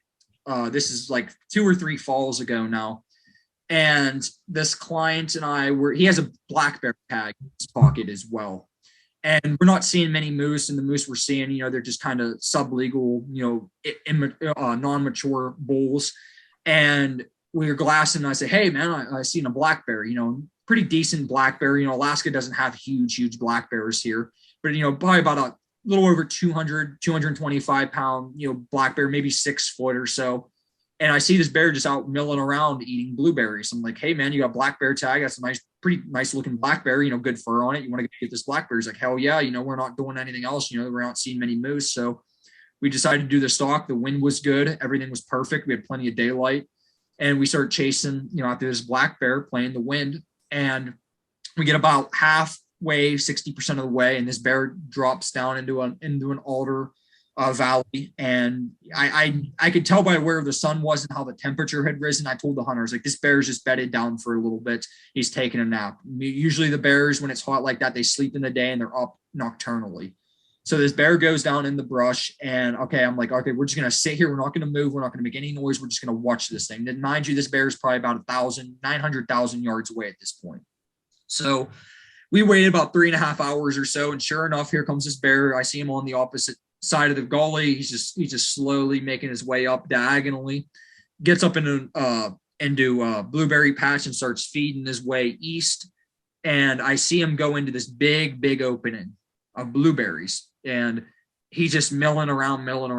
At first I told the hunter, like, let's just watch him, because, a bear that's moving very fast, you never catch a fast moving bear. I mean, they're so much faster than anything we can move. I mean, what takes them 20 minutes takes us 4 hours sometimes. So we're watching it. I decide, okay, it's stopping to eat these berries. Let's continue the stalk. So I'm planning the wind, on how it's going to be when we get over there. Again, make the stalk, and we going through all this alder brush, trying to get over this patch of blueberries this bear's feeding in. There's a hillside above the bear that we're approaching from the south, that once we get up on, the wind is going to be perfectly in our face, perfect wind. and the bear's gonna be no more than probably 200 yards at the very most, I'm guessing. So it's just a perfect scenario for a situation like this. Like, I'm already in my mind thinking this is a dead bear. Like, this, we're about to fill this tag. So we just about get to the hillside where it's time to climb the hill, get to our final shooting position, and shoot this bear. And the hunter kind of whispers to me, and this is the first and only time I've ever been so glad a hunter told me, hey, man, I need to take a break. And I can't remember if the guy had to take a piss or something like that. But anyway, I'm like, yeah, sure, take a break, catch your breath, do whatever, we're going to be shooting, probably be shooting this bear in less than 10 minutes. So he's there and he's taking his break. And all of a sudden I hear like some brush shaking. And I'm like, the hunter was saying something. And I was like, shh, like I told him, like, be quiet. Like I hear something. And then I look over, like I seen something on my right eye, like peripheral vision. And I look over and the brush is like kind of shaking like this, the tops of the brush. And this is probably 50, 60 yards or so away. And then all of a sudden I hear, and then all of a sudden it just, I just hear this roar, and this brush just comes alive and just explodes on us. And this is 50, 60 yards. And as soon as this brush explodes, the hunter yells, I see the bear. Well, I was like, well, shoot the fucking thing. Like, it's like literally like it's being aggressive now. Like, it's like in roaring, and it just comes pouring in on us. And I can't see the bear. All I can see is the brush just shaking like crazy. And hunter shoots. He has a 3378 Weatherby Magnum. And this hunter goes and he fires off his round and he hits the bear. And I don't see the bear. I know he hit it because I hear the bear just roars really loud from the shot. Hunter chambers his gun again, shoots it, hits it again. The bear makes like this moan noise. It spins the bear. Now the bear's like, now I see the bear. So I raise like my 338 Win Mag, throw up the gun, pop it. When I pop it, I hit it. And the bear like does another weird like spin stagger thing. I'm chambering. As I'm chambering, the hunter shoots again with his gun. And as soon as he shoots, I know he hits the bear. I see it. I hear it roar, and I kind of see it kind of fall to the side a little bit. And it's another big stand of brush, and it's just shaking. It's I think it like got knocked to the ground, if I remember right. And it's kind of like flopping around a little bit. And the hunter goes and he pulls his round out, and it's here. He's empty. So I see him out of the corner of my eye. He's throwing his gun on the ground, and he's trying to get his sidearm. He had I think it was like a 454 Casull or 460 Smith & Wesson, something big revolver, and it's stuck in his holster. And I see him like shaking, trying to get the gun out of the holster, out of the corner of my eye. And now the bear stands back up, like out of the brush, because it's all jacked up and wounded. It's blown to pieces. I don't want to get like too gnarly and graphic here, but its stomach's all blown out and everything. And sees me, and it comes again. It's getting ready to rear up. Now, mind you, this thing's probably, 10, 12, 15 feet at this point. And it starts coming at me again. I finally, because mind you, we were just like shotgun swinging. We're not even aiming down our scopes. We're just like pointing at like you shotgun shooting skeet. And we are hitting it every time. I finally have enough time to get the gun up on my shoulder properly, put the crosshairs right on its head, and I just pop off around. And it must have lifted its head when I shot at the same exact moment, because I cracked the bear in the side of the neck, killed it instantly, and just dropped it straight to the ground pretty much mid-run. And we paced it off. The bear died 7 feet from my feet. Wow. Holy fuck. Yeah. And so to answer your question, do I carry a sidearm now? Yes, I do. I carry a 20. I just for the mag dumping capabilities that you get from a high capacity, not even a high capacity, just a standard capacity Glock, double stack magazine, with, high pressure, buffalo bore, type bear loads. Because again, I was down to one final bullet, my 30-38 Win Mag. He absorbed the other rounds. The hunter completely emptied his gun, and I was one shot away from looking stupid, because this bear was just riddled full of holes, super pissed off, about to literally jump on top of me. And I, again, wouldn't probably be here having this conversation with you, or if I was, I guarantee you my face would be quite deformed right now while having this conversation if I lived to tell the tale. And so again, it's just shot placement, shoot them as many times as you can, because again, in a situation like that, it just happens so fast and you don't know what to expect.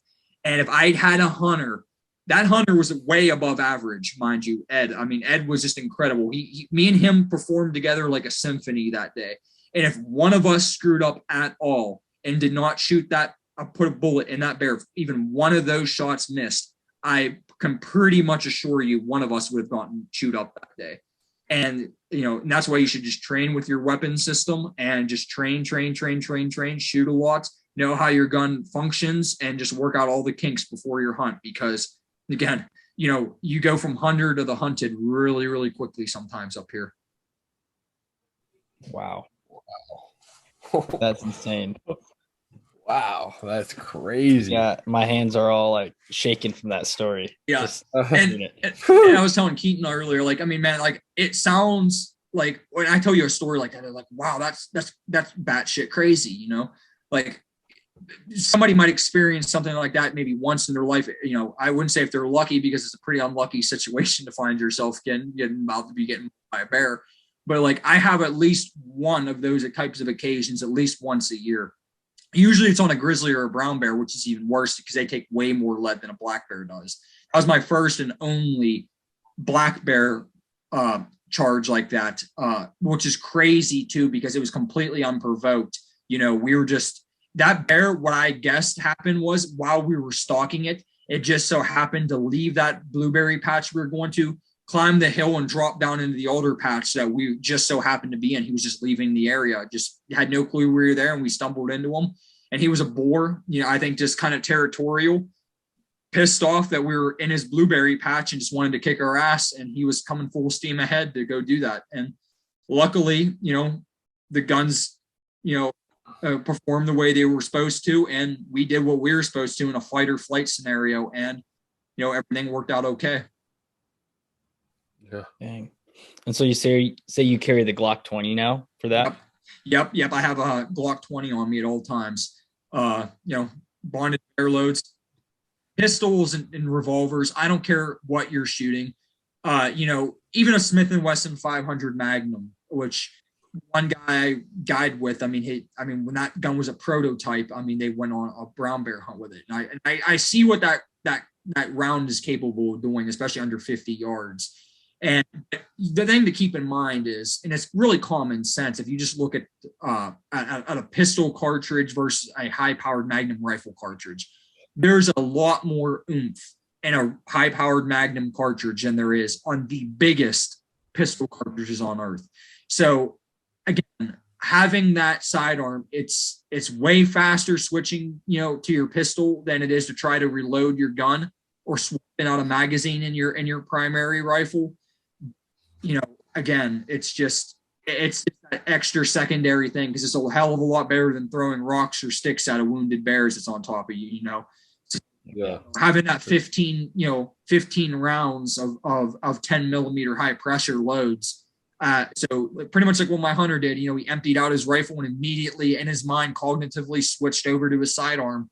And in a situation like that, that's what you do. As soon as you empty your gun, or if you have the slightest gun malfunction at all, if your bolt doesn't eject properly, whatever, just drop it and just switch right to the sidearm. Because on average, these bear charges, from the time you see the bear to the time the bear is going to be on you, is usually 2 to 5 seconds. 5 seconds is a long charge. So you have very, very little time. For us to get that many rounds into the bear is very rare too. When we had it dancing around pretty good, stumbling pretty good from getting shot at that close range. Usually, you only have 1 or 2 shots, and it kind of sounds like bullshit again, because it's like when a bear's charging you and bouncing up and down and there's brush and you're all adrenaline up and shit's going crazy. You think to yourself, like, how can you make an accurate shot in a situation like that? A lot of times you don't, but like, always try doing is, like I said, we were shotgun swinging, to where you're just throwing up the gun and shot, and then chamber, shoot.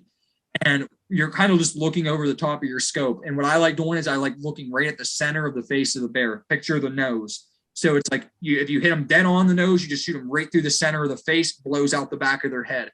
If you shoot high, it shoots them right between the eyes, right in the forehead, instant death. If you shoot them low, it's right below the nose, you're probably going to hit it right through the throat. You got your jugular, your carotid artery. And if you're really, really low on the shot, you might shoot it square through the center of the brisket. And next thing you know, you're shooting it right in the chest, right in the heart. So again, even on a heart shot on a running bear like that, odds are that bear, even if it's on a dead on sprint, you shoot it in the heart, that bear still might live long enough to where it's on top of you and does a little bit of damage to you before it expires from having, from bleeding out, from having a hole poked through its heart. So pretty much most of the bears, and I'm actually, like, since I got another Instagram account loaded, the next picture I'll actually load up is one of the brown bears I actually shot in the head on a full charge right next to, I believe it was his left eye. I'll look at the picture and I'll post it on IG, but yeah, the hunter sent a picture of the skull after he had it beetled and bleached of where the round went through the bonded bullet and how it died. So, you definitely have to keep an eye out for that. I mean, it's just crazy, to think that how fast they're moving and you only have that one or two chances to stop it very, very close, to you on a dead charge. Yeah. Wow. That is insane.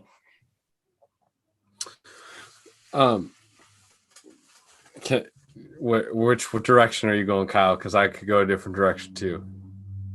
I guess on that, what kind of like bear safety tips do you have, like, to avoid those situations? I mean, that one, it sounds like you really couldn't avoid that one. It just he just charged. But what are some ways that you can avoid those kind of situations, if at all possible? Yeah, so the problem with being a hunter is when you're hunting, you're being very stealthy and quiet.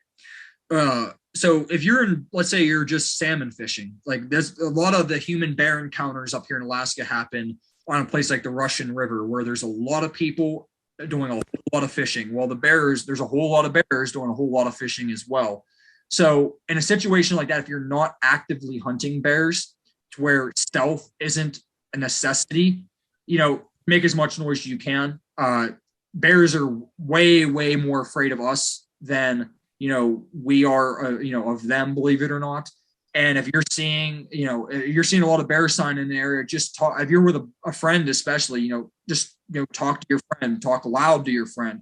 If sometimes I'm by myself, I like, if I'm just on a hike or whatever, sometimes I'll have my cell phone or whatever with me, and I'll just play music that I have on my cell phone, or a lot of times it sounds funny, but I'll just talk to myself out loud if I'm seeing a lot of bear sign in a really thick, area, especially in the middle of the day. Because like I said, during the summertime when everybody wants to be out hiking, during the daytime when everybody's out, when the weather's nice, that's when the bears are sleeping, and they sleep in the alders. So if you're going through a thick area hiking, there might, you're seeing a lot of sign, there might be bear bedded just 30 feet from you in the brush. So again, just make a lot of noise. They hear you coming a ways off. They don't want anything to do with you. Typically, they're gonna get up and take off, and most of the bears that are in a scenario like that, if you're doing what you're supposed to do and your due diligence and making noise, the bear, you never even see the bear most of the time that you startled.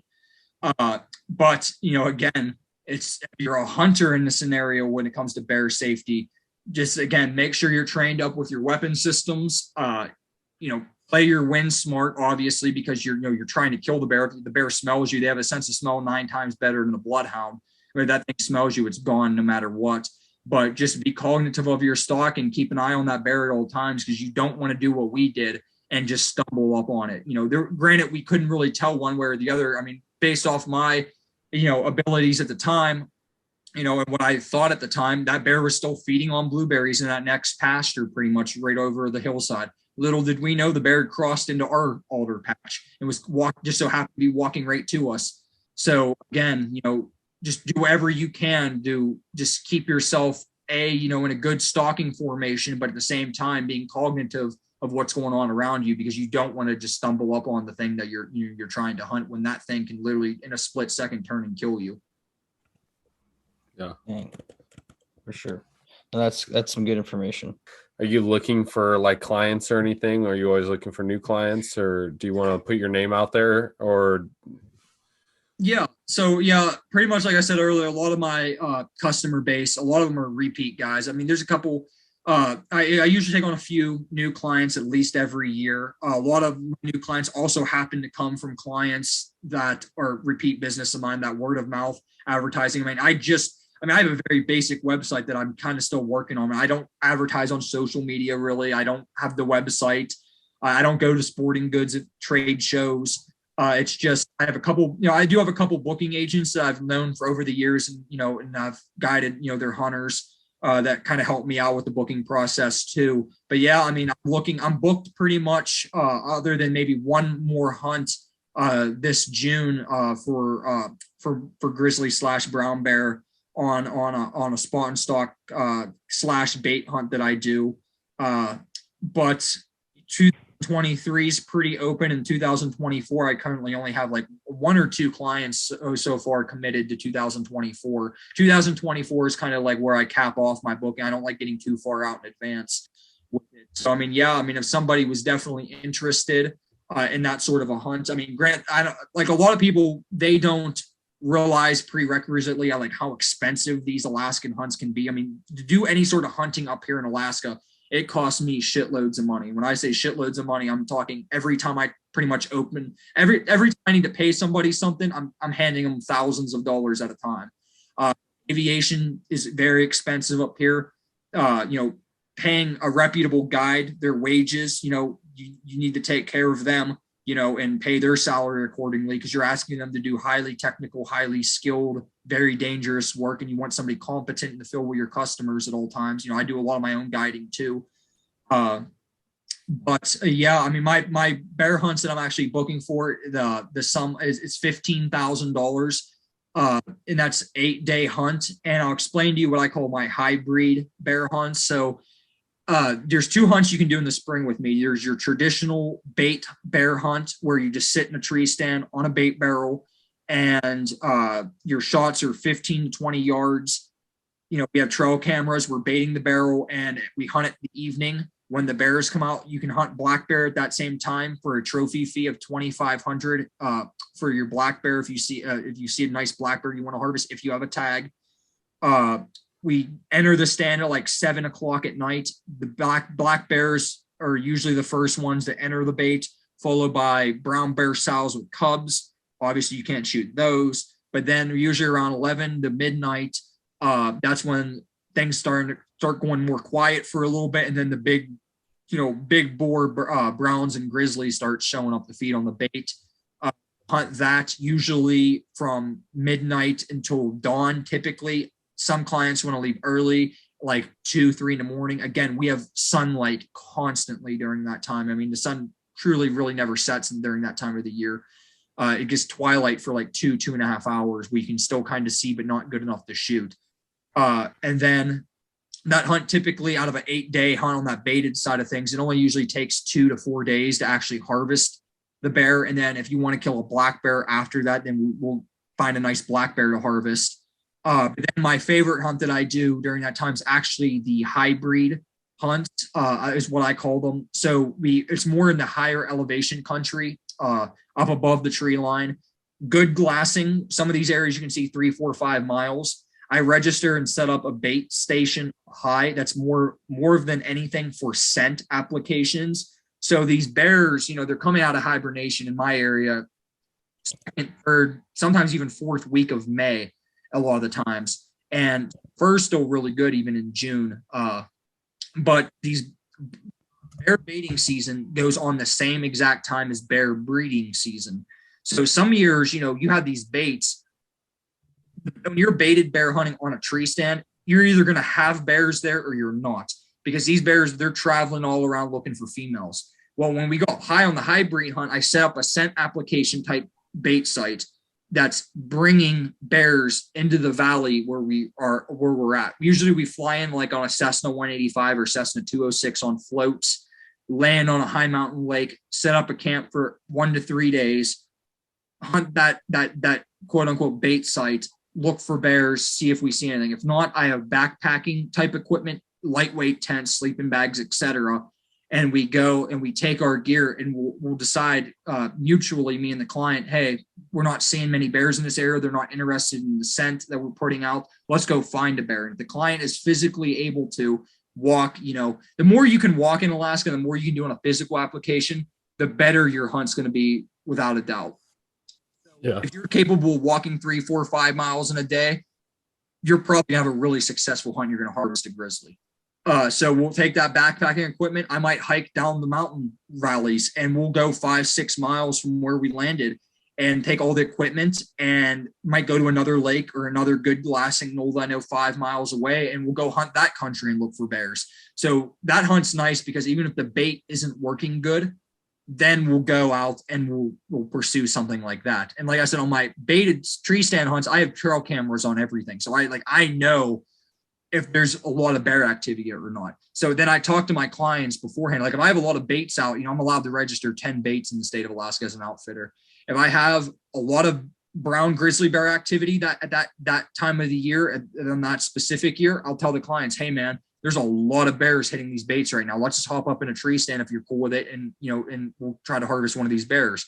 But if you want that true backpacking, traditional Alaskan experience, what I love to do, then these hybrid hunts are for you. I mean, like I said, you get the added scent application where that's kind of bringing the bears into the country for us. And if you wanted to do something like that, if not, we can backpack around, find a bear and, get within shooting range and harvest it. And that, to me, that's the pinnacle of hunting some of the hardest hunting you'll do, because bears are just so unpredictable and you never know where you're going to find a bear. Yeah. So if someone was looking to check out, what's your website and what's your social media? Yeah. So the website I pretty much just launched as well. I just started dabbling with the website thing. It's almost completely done, but you can actually go on. There's still a little kinks I've noticed on the website. It's ateamoutfitting.com. And then the Bear Guide 907 is the new Instagram that I just started. Like I said earlier in the podcast, my original Alaskan guide, Tyler Kuhn Instagram, actually ended up getting kind of taken out by Instagram themselves. I kind of got reported for a bear hunting picture. And again, I'm not a biggest fan of Instagram in general. I love the platform. I love being able to share pictures with people. And a lot of people use Instagram and like that hunt and like looking at that sort of thing. So you can definitely find me on Instagram too currently. Again, I don't know how the future will be with that because you never know. Might get canceled yet again. But you can reach out to me again you can reach out to me on Instagram. You can find my contact information on my website as well. Awesome. One last question I wanted to ask was, is there anything that we didn't ask you that you wanted to mention? I know you had a lot of great information, and again, there's a lot of questions we didn't get to ask you. Is there something that you're just dying to let us know that you really think we should have asked you earlier? I think we covered a lot of the topics that we should have in this. Me being a big bear guide the way that I am, and that's my passion and my niche and what I excel in. I mean, I think we covered a lot in the realm of bear hunting on this podcast episode. So I really was hoping to cover a lot of the bear hunting side of things, because I get questions about bear hunting all the time. And there's a lot of repeat, frequently asked questions. And we discussed a lot of those frequently asked questions, like the calibers and the bullet construction and shot placement and judging, that I get asked pretty much on a daily basis. So again, this is a podcast now that I can show potential clients even and say, hey man, like, check this podcast out. Like we cover a whole range of bear hunting topics. This is something that, you should check out and you'll gain a lot of information for. Again, like you mentioned, I mean, we can spend hours talking about hunting in Alaska. I mean, it's the most complex hunting subject, in my opinion, you can ask a question about. So, maybe, depending on like you guys' schedule and, interest in it, maybe at the end of my guide season, at the end of this year, maybe, coming back on maybe, and, just having a discussion on how the season went, and, being able to, you guys in that time frame will be able to come up with a lot more, questions related to these topics. And, I'd love to definitely come back and, discuss some more, like-minded topics. Absolutely. For sure. Well, Keaton, you want to go into the first question there then? We're coming in our favorite section. We're going to do the rapid fire round. This is when me and Kyle just kind of throw questions at you and you give us an answer that pops up. So it's just a fun go at it. So what is your favorite animal to hunt? Grizzly. For what is your favorite way to cook bear meat? Do you guys keep much of the meat from like the black bears? Yeah, the black bears we do. I like doing specialty meats on my black bears. So a lot of hunter sticks. I like doing breakfast sausage. I've even discovered how to make bear bacon. So the bear bacon side of things is really, really good. I've eaten grizzly, I've eaten Alaskan brown, I've eaten Kodiak brown too. And again, once if you can get them off when they're not on fish, they're not super, super bad. But of course, you got to worry about trichinosis and making sure the meat's cooked well done. Even on the black bears, man. Again, that's a whole nother topic we can get a lot of detail on, but you definitely want to make sure your bear meat's cooked well done. Bear meat can be very, very delicious. You just got to make sure it's safely cooked. If not, you're going to have trichinosis for the rest of your life. What is a dream destination to go hunt for you?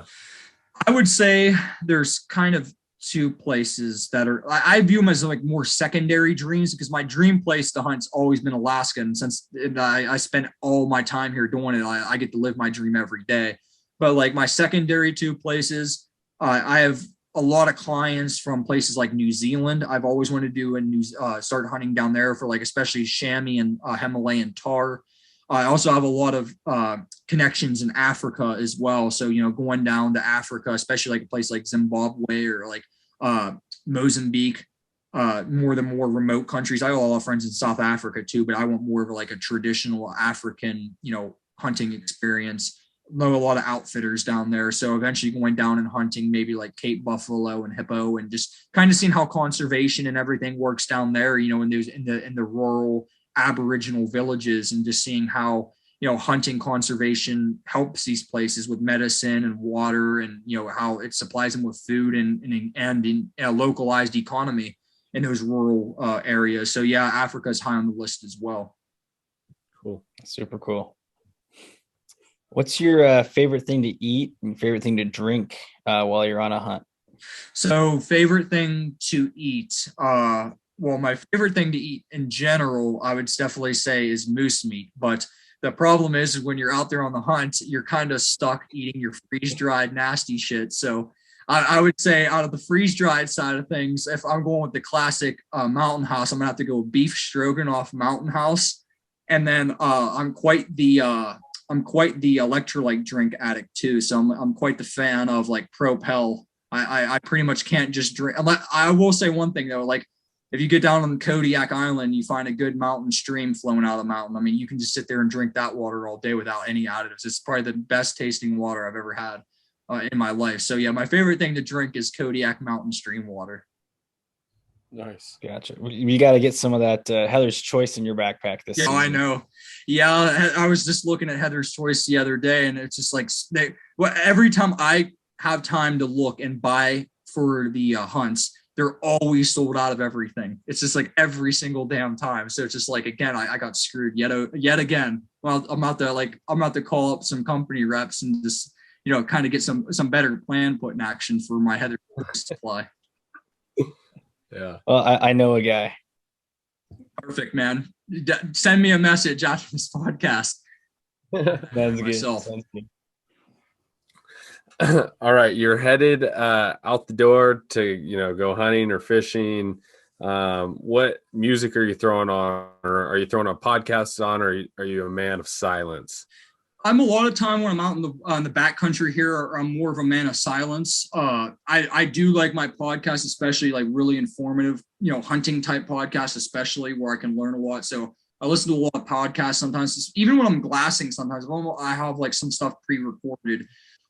And I'll sit there on the glassing knob, for 10, 15 hours a day, sometimes, like I said earlier, and having a good podcast to listen to or good music. I grew up in more of the urban, environment. So I grew up on a lot of like rap and, hard rock and metal. So, I listen to a lot of that, which is kind of outside the ordinary compared to a lot of Alaskan guides who are used to listen to their country Western music and things like that. So I kind of stand out on that regard too. But yeah, usually pretty silent, man. I like when I'm out in nature, I like kind of being kind of aware of my surroundings at all times, mainly because I have quite a degree of paranoia because of the incidences that I've had with bears and everything like that. Granted, most of those are provoked being wounded, but again, when you're out here in Alaska, you just want to know what's going on at all times. Yeah. Gotcha. You're headed out the door. You're getting ready to guide a hunter on a bear hunt. What is something that you grab and pack that maybe somebody else might not consider, or maybe something that you might think is kind of weird, but you have to have it on you? There's one thing that I always grab, and I don't know necessarily I'd say it's weird, but it's one of the things that I carry. Well, there's two things to answer this question. Neither of them I would consider weird, but I consider them essentials that I see a lot of guides that don't carry. One of them being a life straw. I'm big on, like, you obviously have to have filtered water. If you're out hunting in the backcountry here, Alaska has a lot of beavers. And if you're in low country elevations, there's very stagnant water. And you're taking this from a guy who's had Giardia before. You do not want Giardia. You want to carry a life straw because you do not want to shit through a screen fence for about 3 weeks. Yeah. I had Giardia in September. I know exactly what you're talking about. Yeah. So yeah, if you know, that's one of those sorts of things. But my other thing that I carry that surprisingly I don't see a lot of guides carrying, and I would like to see an actual regulation change on this. By law, we're supposed to carry for our first aid kits and everything, which everybody carries your IFAC, your individual first aid kit. By law, we all have to carry one in our pack. But what I carry a full-on trauma kit with me because, a boo-boo kit can only do so much for you. If you're full on having a compound fracture from falling off, down some shell rock, or God forbid you're skinning something and you slice your wrist, or you get mauled by a bear, or some gun-related incident happens where somebody gets shot. You need to have ability, with chest seals and like a Cat 7 type tourniquet to where you can really, really handle massive trauma in the field and get somebody safe and secured and stabilized to the point where, that rescue chopper can come in. And a lot of guys surprisingly just don't carry it. We're not technically by law required to, but I do not leave I have that trauma kit with me. Gotcha. That's super important. Super important. I got one more, Kyle. I think we should ask that one. This one right here. Yeah, go for it. All right. What's something you wish you knew when you first got into bear guiding? That's probably the best question here, because that's something that I have to think about for a second. The one thing that I probably wish I would have known more at the time, and again, this is kind of just at the time not being as knowledgeable as I should have in the very, very beginning, was when you guide, and you guys would, could appreciate this yourself. It takes a lot of your time, like I mentioned earlier, and to make a living guiding hunters, you have to be willing to dedicate months of your life every single year to it. So, I'm not saying at all that I regret any of the stuff that I've done in the entire career that I've had thus far. And I have a long, long career, hopefully, ahead of me. But just being able to understand that probably from an earlier, basis, that, you're going to be out in the woods a lot. If this is something that you want to do, it's a blessing and a curse at the same time. You're going to have a lot of fun. You're going to spend a lot of time. You're going to meet in the woods, meet great people, live your dream. But at the same time, you also need to be willing to accept that, you're not going to be hanging out with friends. You're not going to be seeing your family. You're not going to have a very, big dating life. There's a lot of problems that you run into doing what I do. And I'm trying, especially with the outfit and with the new ecotourism company, I'm trying to find that happy medium, right now, to where I can add on features, of my life, as you get older and older, you start thinking about other things. Some guys, like, I don't want to have kids, but there's some guys, they get out of the industry or really step back because they start getting really serious with their girlfriend, or, they get married and they think, okay, now, we're going to start a family. And, you got to start thinking about a lot of that stuff. This is a young man's game. I'm obviously, I'm only in my mid going on late 20s, but, once I get into my 50s, I'm kind of blessed that I started this young, because once I get to that point, I can pretty much, if I get to the point where I don't want to do a whole lot, or eventually when I get physically unable to do highly strenuous hunts, I can kind of step back and have assistant guides do a lot of the work. And I can kind of, just become one of those paperwork type outfitters and, kind of just live my legacy through, the next generation. So yeah, that's one thing I think I would have, what I known a little bit more about when I very first started was just how much of my life, that I'd have to dedicate to this career field. Gotcha. That's good information. One final question. I know we gotta let you go here. Can you end the podcast with a quick guide story or hunting story, outdoor moment, something awesome, something not so awesome, funny, embarrassing, weird, something that comes to mind? Okay, I got a good one for you then for that. Just a quick one. So I'll tell you about the two most interesting clients I've ever had. I won't say their names, obviously, but I had these two twins this one time. And this was a few years ago. I was an assistant guide at the time, and I was guiding for this outfit. We were doing a bear hunt. And these clients were just total goofballs from the time they ended up getting off the airplane, and just kind of creepy and weird in a lot of ways too, with just their the things that they would do. But the one thing I'm getting at here is we're eating Mountain House or something the one day, just kind of sitting around like this campfire, and there's me and the outfitter and the two hunters, and then one of the clients says like, "Hey, get some food for Mr. Petey." And I'm like, I look at the outfitter, I'm like, who the hell is Mr. Petey? Like, because there's only four of us sitting there. And these, yeah, Mr. Petey needs some food too. The one brother gets up from the log that he's sitting on and he walks towards the tent. He goes in the tent and we hear him rifling around, and the other guy's just sitting there eating his food. And me and the outfitter's like, what the hell is going on right now?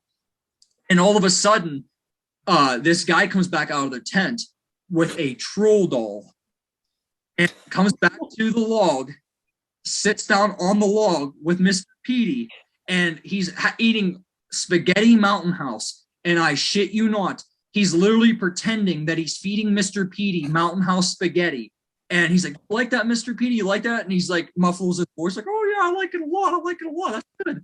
And he's talking to this fucking doll for like 10, 15 minutes. And so now I'm like, this is great. Like, this is like day one or two. And like, we have a whole hunt ahead of us. I'm thinking, this is not good. This is not good at all.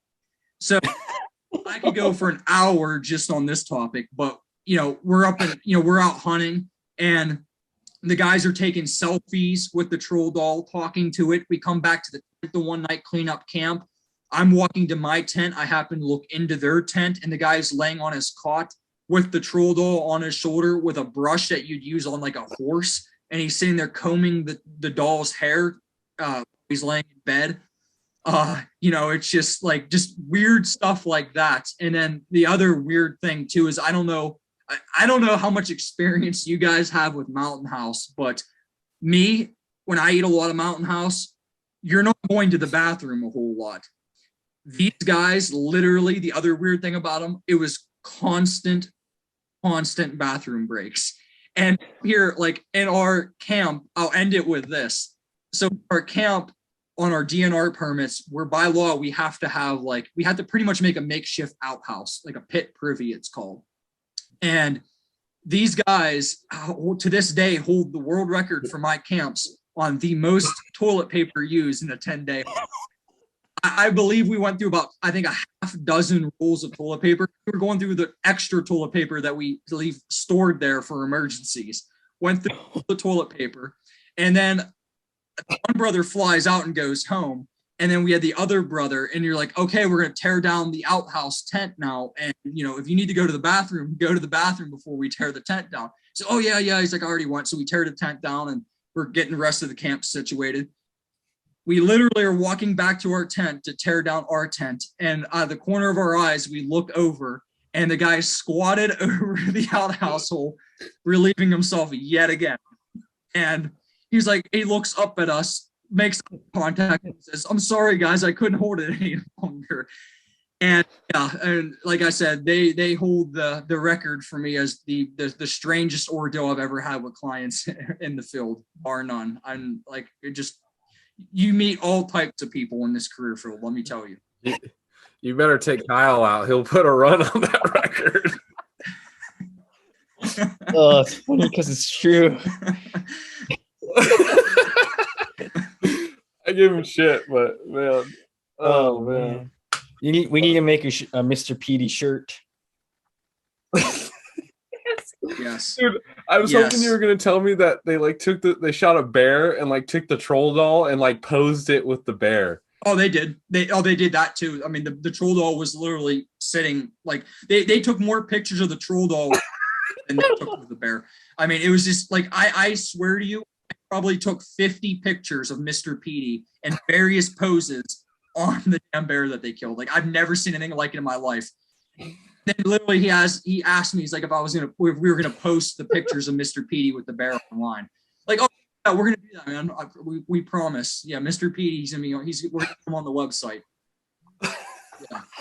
Just all types, man. Takes all types. That is awesome. Dude. Oh, that's so good. I'm rolling. All right, Keaton. That's so awesome. We gotta get Tyler out of here. All right. Okay, that was a great way to end it. There, come back Tyler. to this. Great. Oh, that's an awesome story. Yep. All right. Well, we're coming to an end of our podcast. We just want to thank Tyler for coming on and talking to us about bear hunting, bear guiding, what it takes. I'm sure you're going to see him on future episodes coming up. This guy has just so much knowledge about bear hunting and just bears in general and bears of Alaska. So we're so excited and we're looking forward to future episodes with Tyler. And we want to thank you for hopping on with us and talking with some young guides for 2 hours. I'm sure this one's going to be an exciting episode to drop. Yeah, well, I just want to thank you guys for having me on, man. I mean, it's I'm definitely a fan of what you guys are doing, and it's been a pleasure. And I definitely am looking forward to possibly being on future episodes as well. Like I said, let's definitely try chatting after let's say November, December, once I get back from my fall Kodiak. After months of in the field, I'm sure I'm gonna have a whole lot more experiences and a whole new gamut of stories to tell you too. Awesome. Sure. Yeah, we'll definitely get you on the schedule for that. Cool. While I got you here, make sure to check out our partners. You can see Lucky Bug Lures, Alaska Rod Co., Heather's Choice, and Northern Knits. Go check out their Instagram. They have some good deals going on right now. And yeah, we're just excited to be partners with them. Kyle, is there anything else you wanted to add? Nope, I think that's it. We're super excited to drop this episode and share some of the photos that Tyler shared with us, and we'll post them up, and we'll be sharing some of his photos in the future, some of his posts. I'm sure that you guys will want to check them out. So, yeah. All righty. Well, with that being said, this is another episode of the Young Guides podcast, and we'll catch you on the next one.